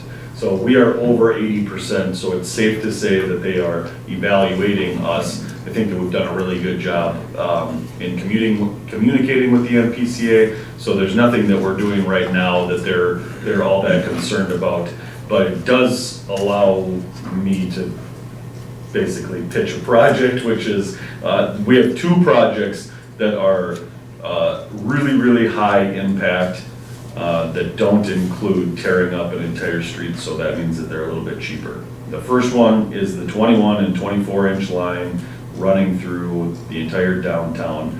We already know the costs to line it. We already have it broken out into years. We already have a sales tax. We already have a sewer fund balance. I really suggest that we take a look at starting down the path of at least breaking it out into a 2 or 3 year project and beginning this year. That's the first one. There's incredible amount of I&I coming in through that pipe that would lower this and make it so that we could add additional homes and additional businesses and get off the MPCA's radar. The second project is actually what Ted and I talked about today is the prison. We have a sewer main that runs right up to their property, and they're still on the clay line that's, again, same thing, is just absolute I&I disaster, I'm sure, and that is certainly contributing to high percentages. Other projects that we do are way, way, way more cost prohibitive than these two projects. One is simply lining an existing line. We don't need to dig anything up. That is a huge advantage. The second, we've already put in however many millions of dollars into getting the line all the way up there. All that's left is for them to spend their money, which they don't want to do. Not that we have the authority to tell them to do it, but if we don't start telling them to do it, they never will. We should start telling them we want to abandon that clay line because it's one of the oldest lines and it's bad. I agree.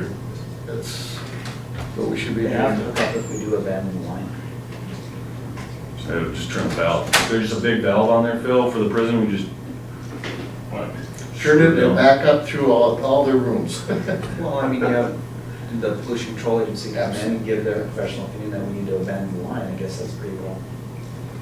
And it's, we have to start working on it because their budget cycle, their couple of years, you know, their planning is a couple of years out for big projects. So we have to start now in order to get their funding, so they can get their funding a couple of years down the road. It's kind of like the trail 2021. Well, we start this year, maybe earliest 2022 or 2023. That's if it's approved, but we have to start at some point. And That new line has been in and not used up there for 6 years, is before, way before, right? 5 years, 6 years. It's been a long time. So 7, 8 years then. Yeah, it's a long time. So the nice thing about these two projects is one is we have control over, we have cost estimates for, we televised it, we cleaned it. I mean, we can get going on it at the drop of a hat, and we have at least some funding mechanisms to do it.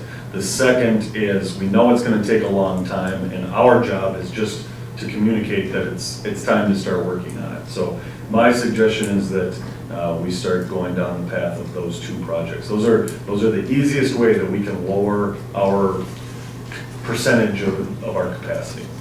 And that capacity is important not only to the city, but to the sewer district, because any development in the sewer district area, the townships, affects that capacity and the number of homes that we can then, or businesses that we can allow within the city limit.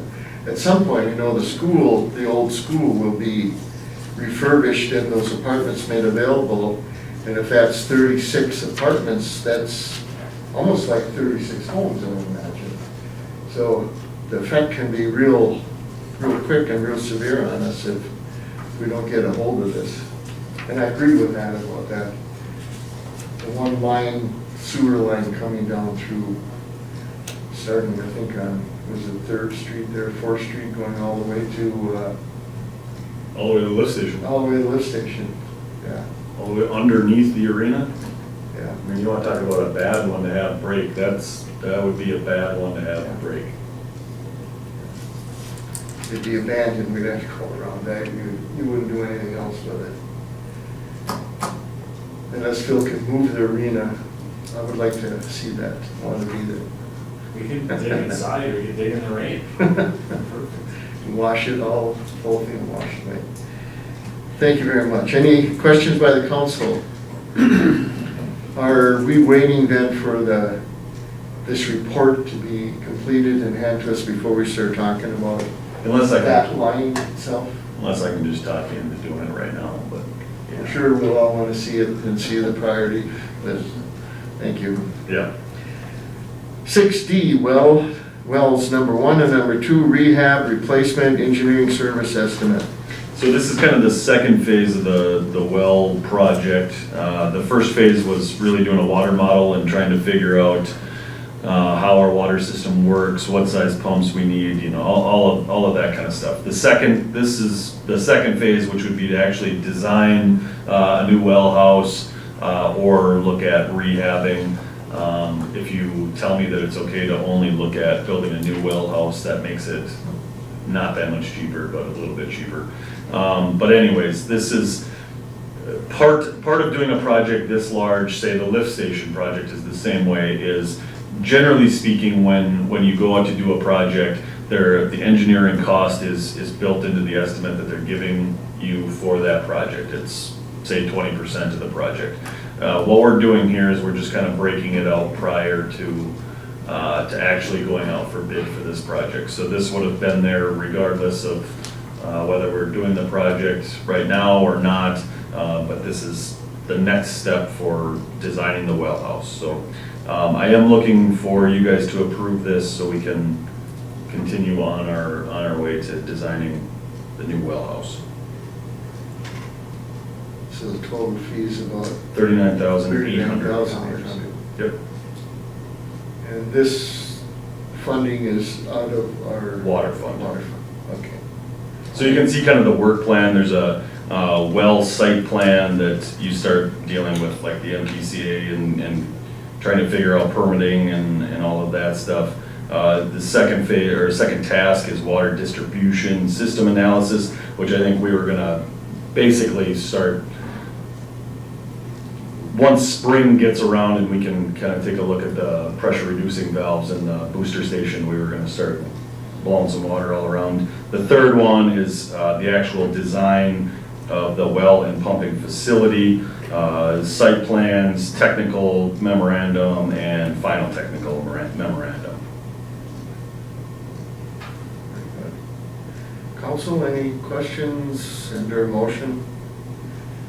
Motion to move forward with this rehabilitation phase 1 proposal for the professional engineering services preliminary design of the city of Moose Lake for, what was it, $39,800.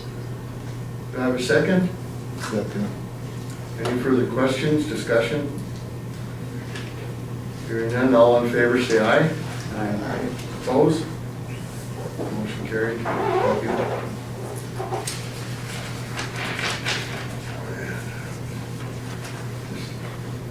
Please.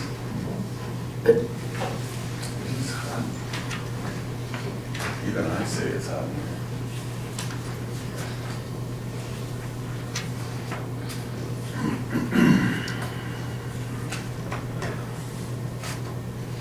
All right, moving on to 6E, First National Bank 100th anniversary. There's a letter on page 40 in your packet from First National Bank. As it says, it's their 100th year anniversary. And they're looking to do some projects throughout the community, what they're calling several extra service projects. And we started meeting with them a year ago or so. End of summer last year, and we kicked around a number of different ideas, and it's kind of whittled its way down to what you see here, which is, I think we'll start with number 2, because number 2 is more so the for sure thing. We talked to them about picnic tables down in the park and campground. We have over 200 picnic tables, and they are all very old, and I mean, we do a good job replacing bolts and wood, but they're pretty old. So they're going to purchase and build 15 new picnic tables, utilizing bank staff to volunteer to put them together. Then back to the first one, which is to upgrade the park pavilion electrical, lighting, and kitchen area. We talked a little bit about, and we walked through the pavilion.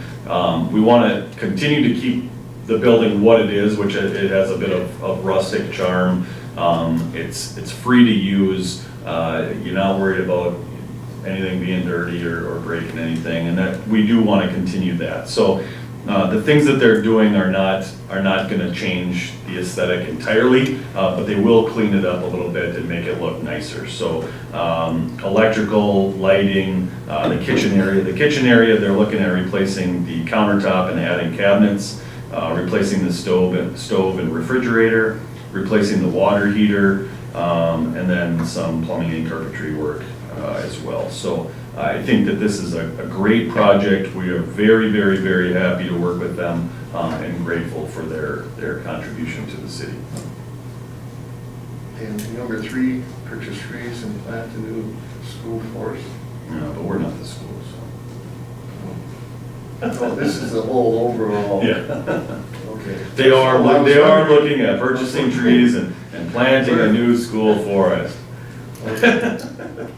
Very good. Thank you. Are we gonna do some kind of plaque for them? I think they've been working really hard to get this narrowed down. We talked about whether or not they wanted to have a party down there, whether or not they want to be included in National Night Out, if they wanted to do anything on A Days, 4th of July, try to do something while people are already down there. We're working on it. Thank I you. think they're really interested in the National Night Out. They're also gonna be branding Oh, that's right. the picnic tables. So they're gonna be burning the picnic tables basically, and then when that eventually will wear out, they'll brand it again. So. And I did talk to Rick. He said that they wanna make this a continuous thing, so they wanna do about 15 picnic tables every year, depending on cost Oh, wow. and how the bank is doing. But they're kind of going to make it like a family event, so, yay, All we right. get to build picnic tables, so. Well, that's fantastic, great. Thank you. Questions by the council? Moving on to 6F, Resolution 19-03-01-Min DNR Trail Grant. Page 41 of your packet is the resolution. This is the third grant that we are applying for. We submitted it last Friday for their review and their comment.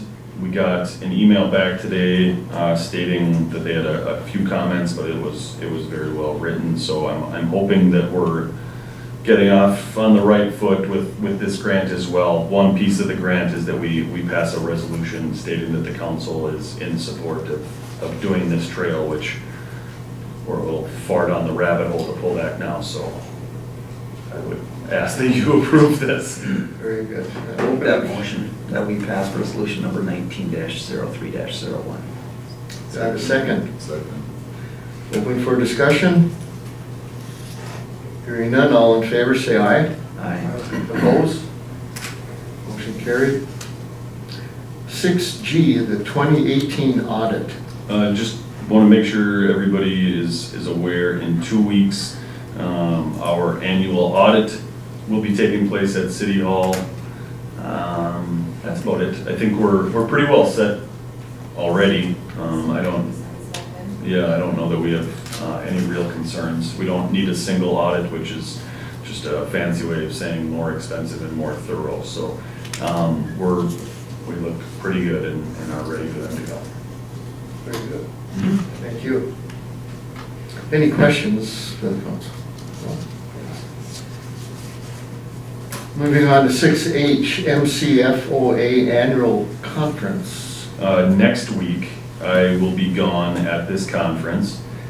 This is the conference where I first learned about the gas franchise fee, so at least there's one thing to say that I've taken away from this conference that was helpful.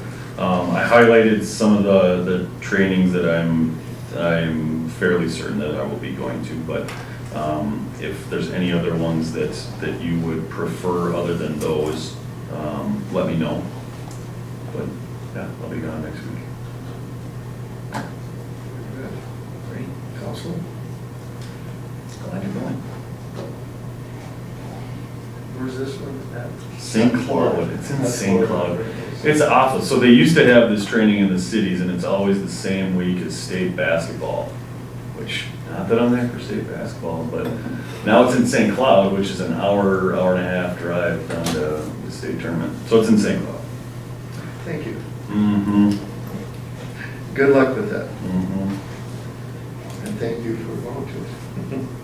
Moving on to 6I, Stray Dogs and Cats discussion. I just wanted to bring this up. I didn't want to necessarily entirely make this decision without you guys being aware. So the the group that has been meeting to talk about the Friends of Animals stuff, those same communities met to try to figure out what to do in the future. And the concept that they came up with is using the money that we all had been putting forward towards Friends of Animals now towards more of a preventative type setup where we're paying for spay and neutering services, microchip services, and a few other kind of miscellaneous things. The county was in support of this, and Cloquet was in support of this.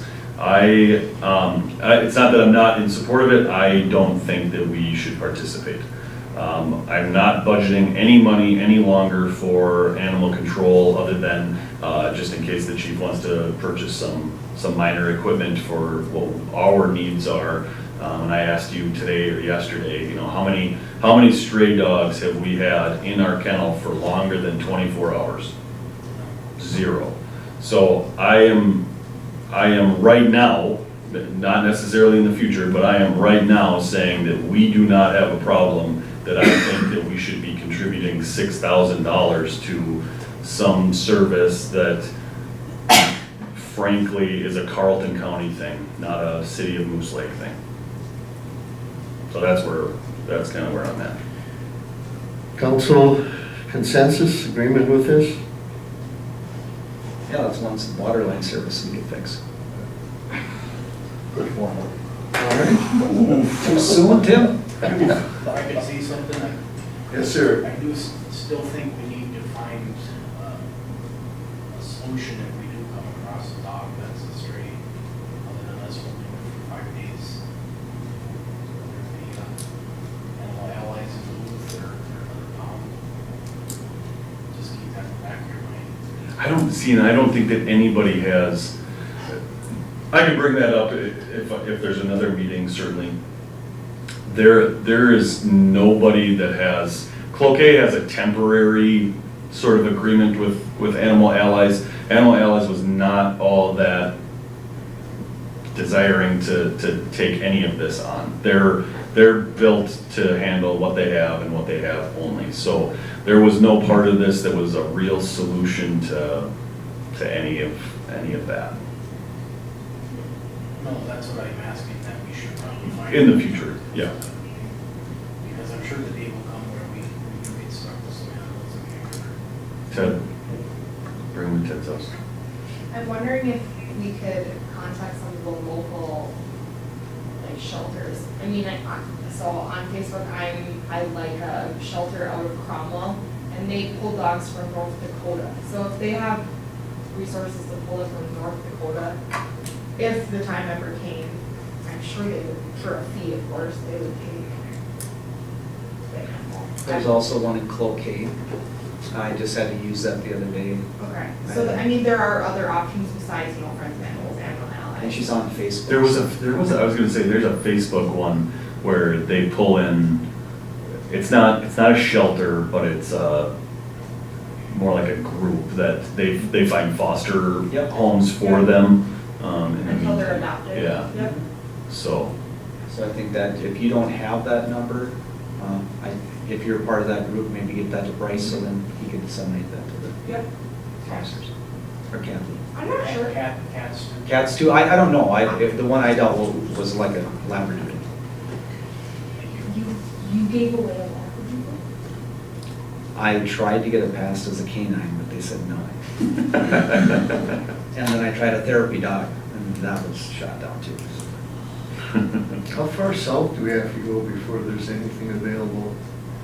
it's Pine City. isn't it? Pine City is the farthest south. Pine City. Wouldn't hurt for us to look south either, just awareness.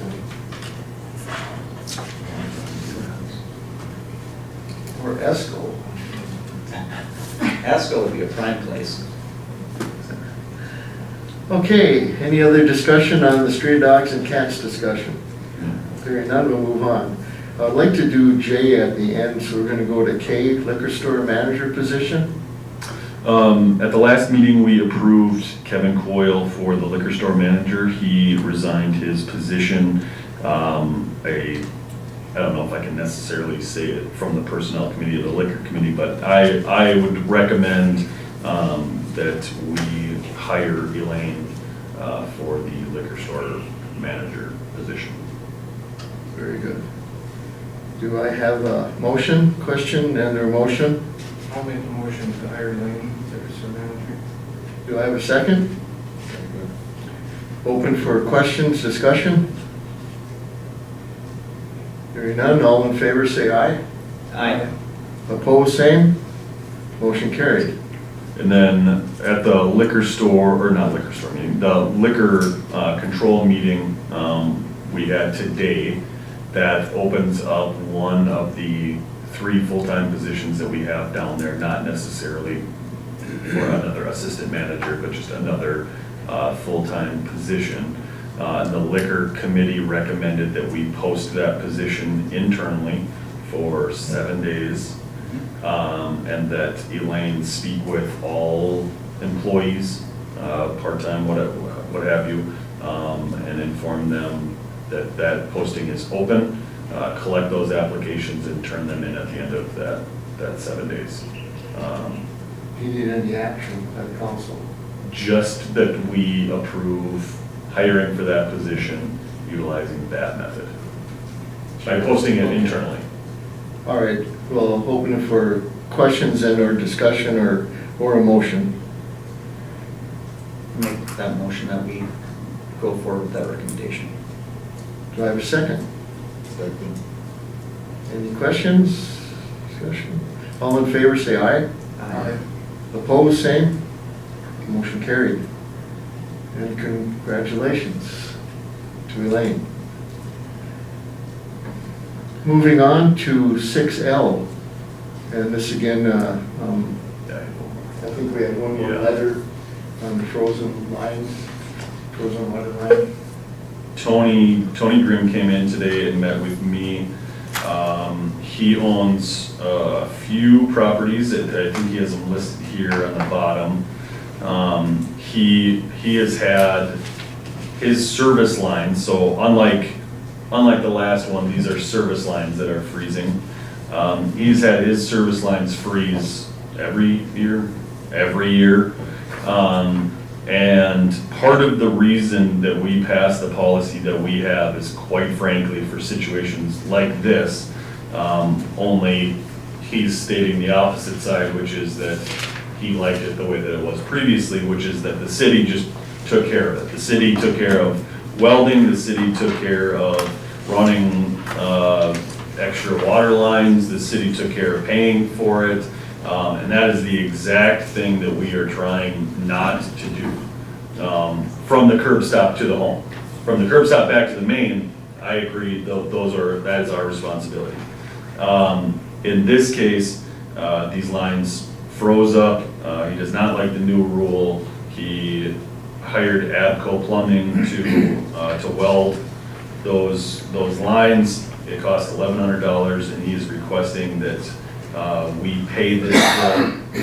I am very, very strongly suggesting that we do not do that, because if we do that for him, we are then doing it for all the other residents that we have already told that we are not doing that. And this is the entire reason for the new policy is this is not our line.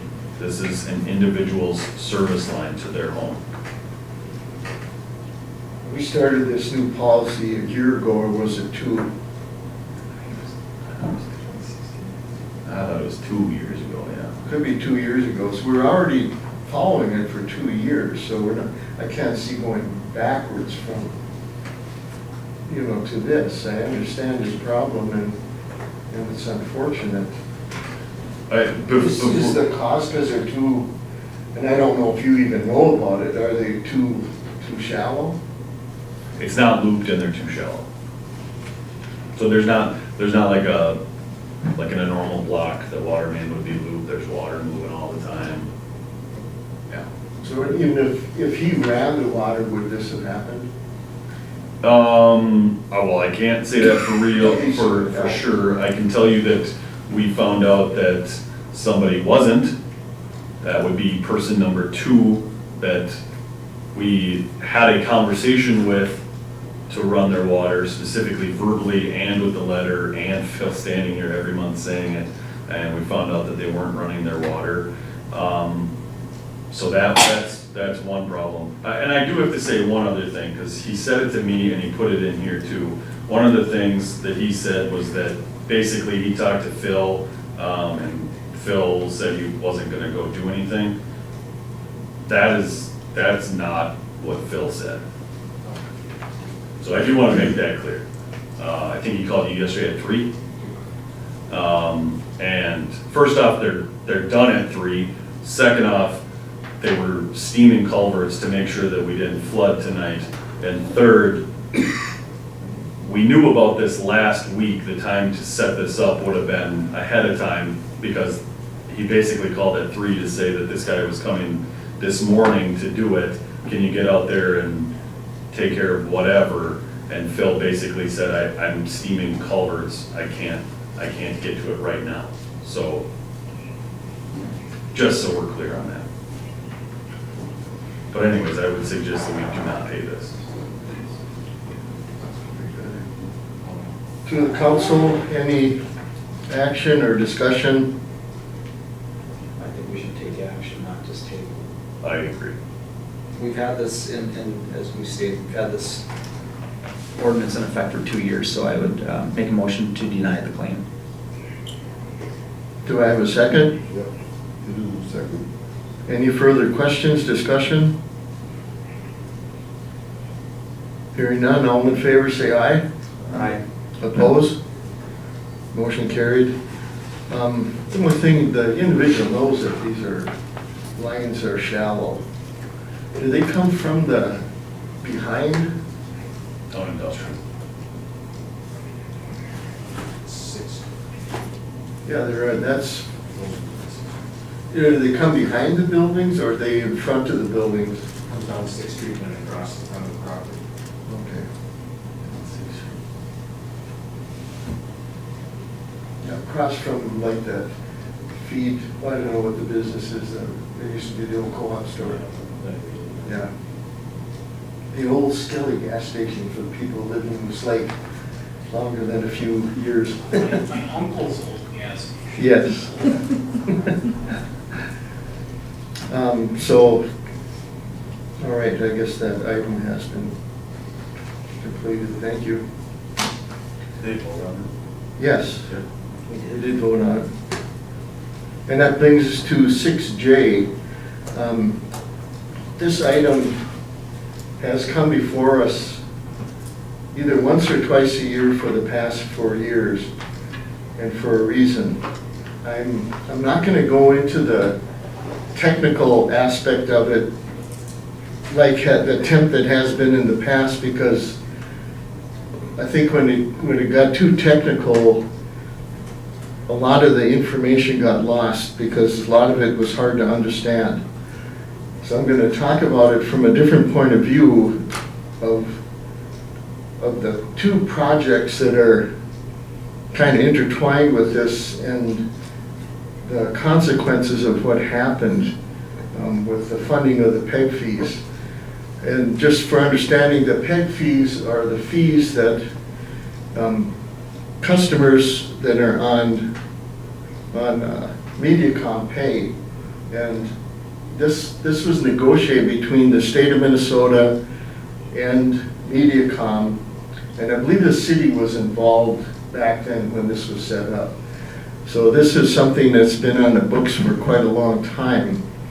And the PEG fees are set up by this contract or agreement, how they can be used and spent. So I'm going from this point of view instead of the long technical, let's see, point of view of what the projects were about. I think they're immaterial right now. So the first project, which set up all the equipment that we're using for Channel 7 and Channel 18, the equipment in the room here, the cameras that once used to be useful in here, even the old ones, and the monitors that we have. The PEG fees were to be used only with Channel 7 and Channel 18. Their management,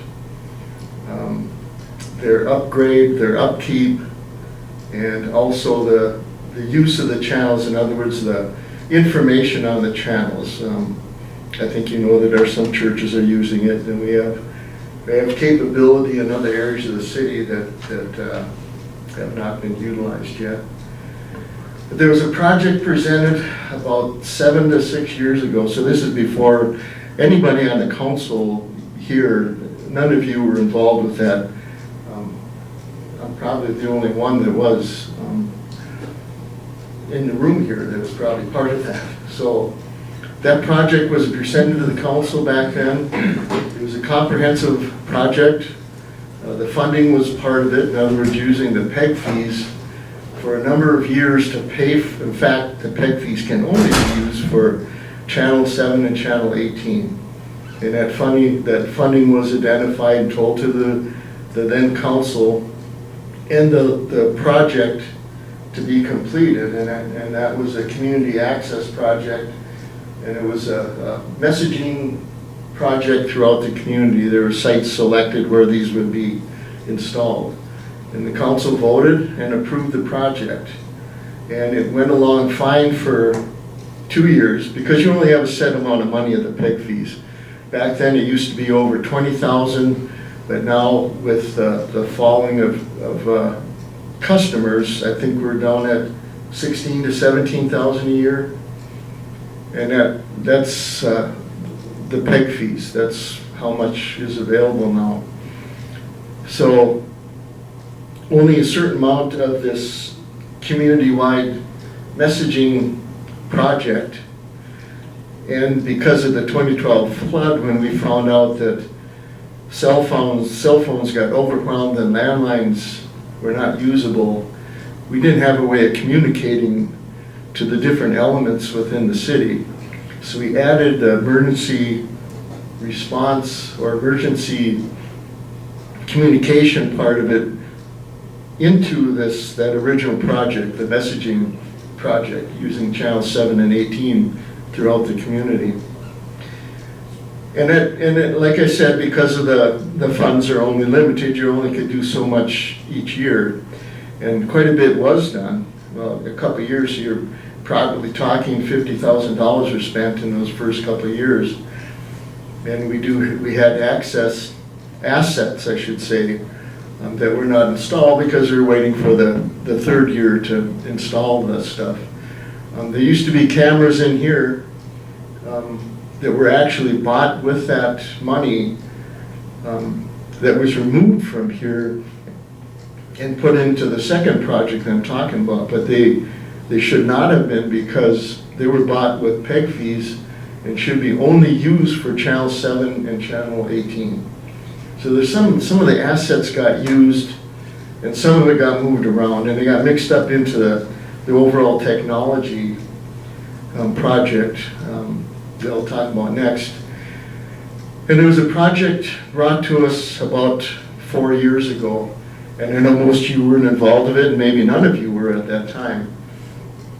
And that project was to put in a security, it was called a security type project, but involved with it also, besides cameras throughout the community, there was a telephone system, and also a fob key for the server room. So that project was brought forward, and the community, or the planning for it was put together by individuals and presented to the council, and it did pass. However, we found out later that some of the funding, but not all the funding, but some of the funding was taken from the PEG fees. In fact, the whole PEG fee account was dedicated to the second project. But you got to remember that first project was a legitimate project. It was never halted, never stopped. There was never a vote to discontinue it. But things happened, and the funding was shifted to the new project, which in essence halted the first project. And some of that caused degradation to our channel. Some of it, if you look at Channel 7, you can definitely see that it's no longer as clear as it used to be. And so the last 4 years, there's been no PEG fees available to upgrade equipment in here. It had to be taken out of the general fund, which probably should have never happened to begin with the PEG fees. If we're using general fund to upgrade stuff here now, and PEG fees for the payment of the second project, it doesn't make sense to me. And that's, Bill's been he's been bringing that to us the last 4 years to bring that understanding. So that's why I'm trying a different way of explaining it. We halted the one project and took on another one, and now we're paying for the camera system throughout the city. And the payments I think are a little bit more than what the whole PEG fees are. So the PEG fees are being all used up for the second project and still doesn't cover the whole cost. And so that's the problem. The PEG fees are not available for upgrade of our system or to complete the first project. And that's where our problem, well, the real problem is you're not, by the agreement between the state of Minnesota, Mediacom, and the city, those PEG fees can only be used for Channel 7 and 18. And of course, the camera system, security camera system throughout the city has nothing to do with those two channels, nor feeds any information into them, which we wouldn't want anyway. That's just for the police chief and for city administrator. So that is the explanation of where we're at. I wanted that information to get out to you.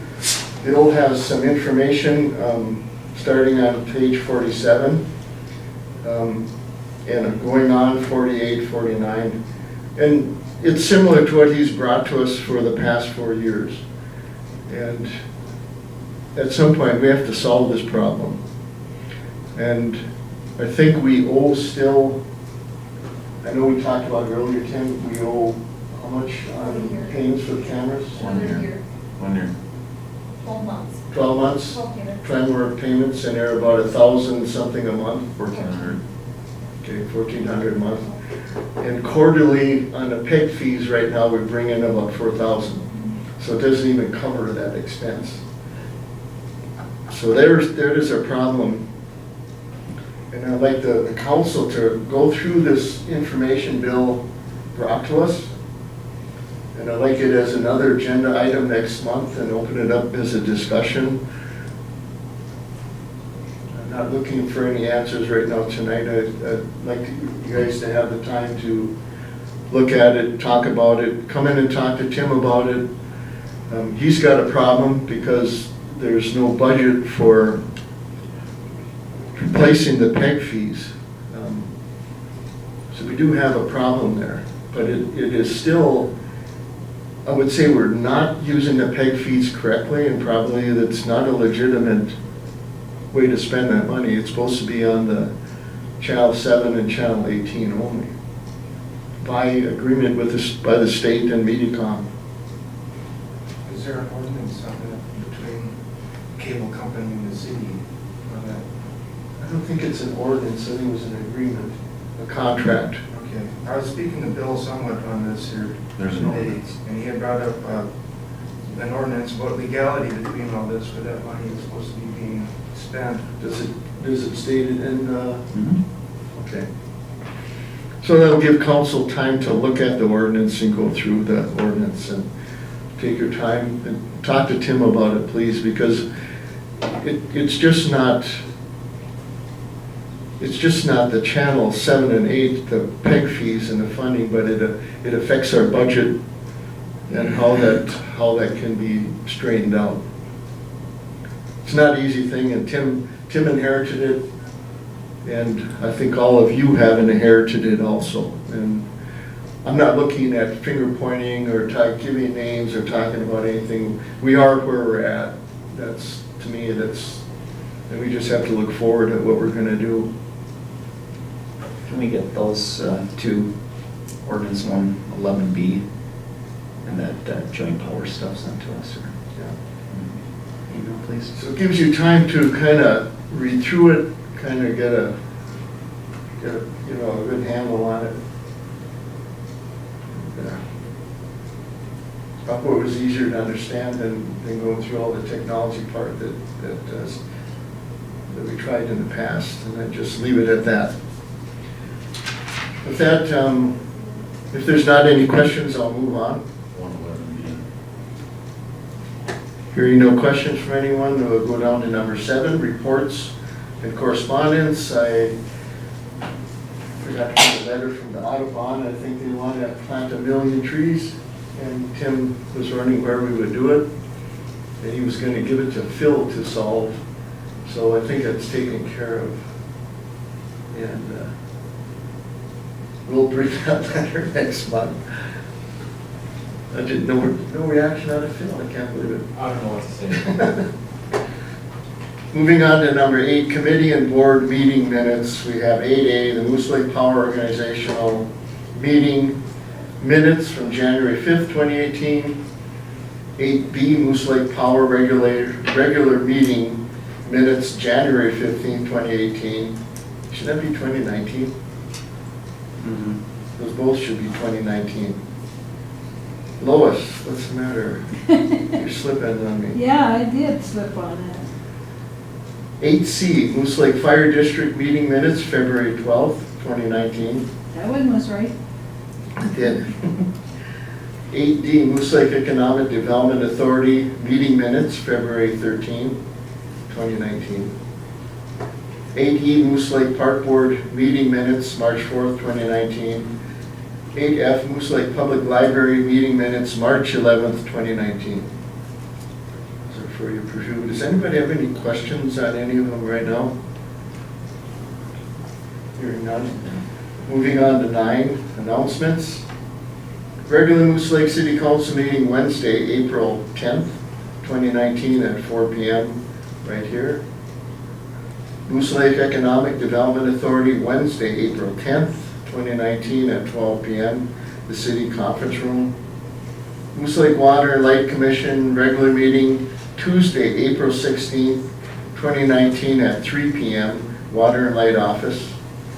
Moose Lake Housing and Redevelopment Authority Board, April 8th, 2019, 11 a.m. at the Hillside Manor office.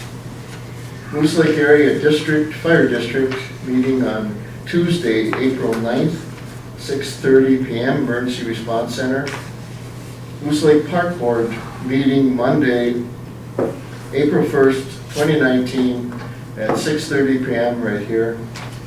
Library Board meeting, April 8th, 2019, 1 p.m. in the city conference room. Do I have a motion to adjourn? So made. Second? Second. All in favor, say aye. Aye. Opposed? Motion carried. Thank you.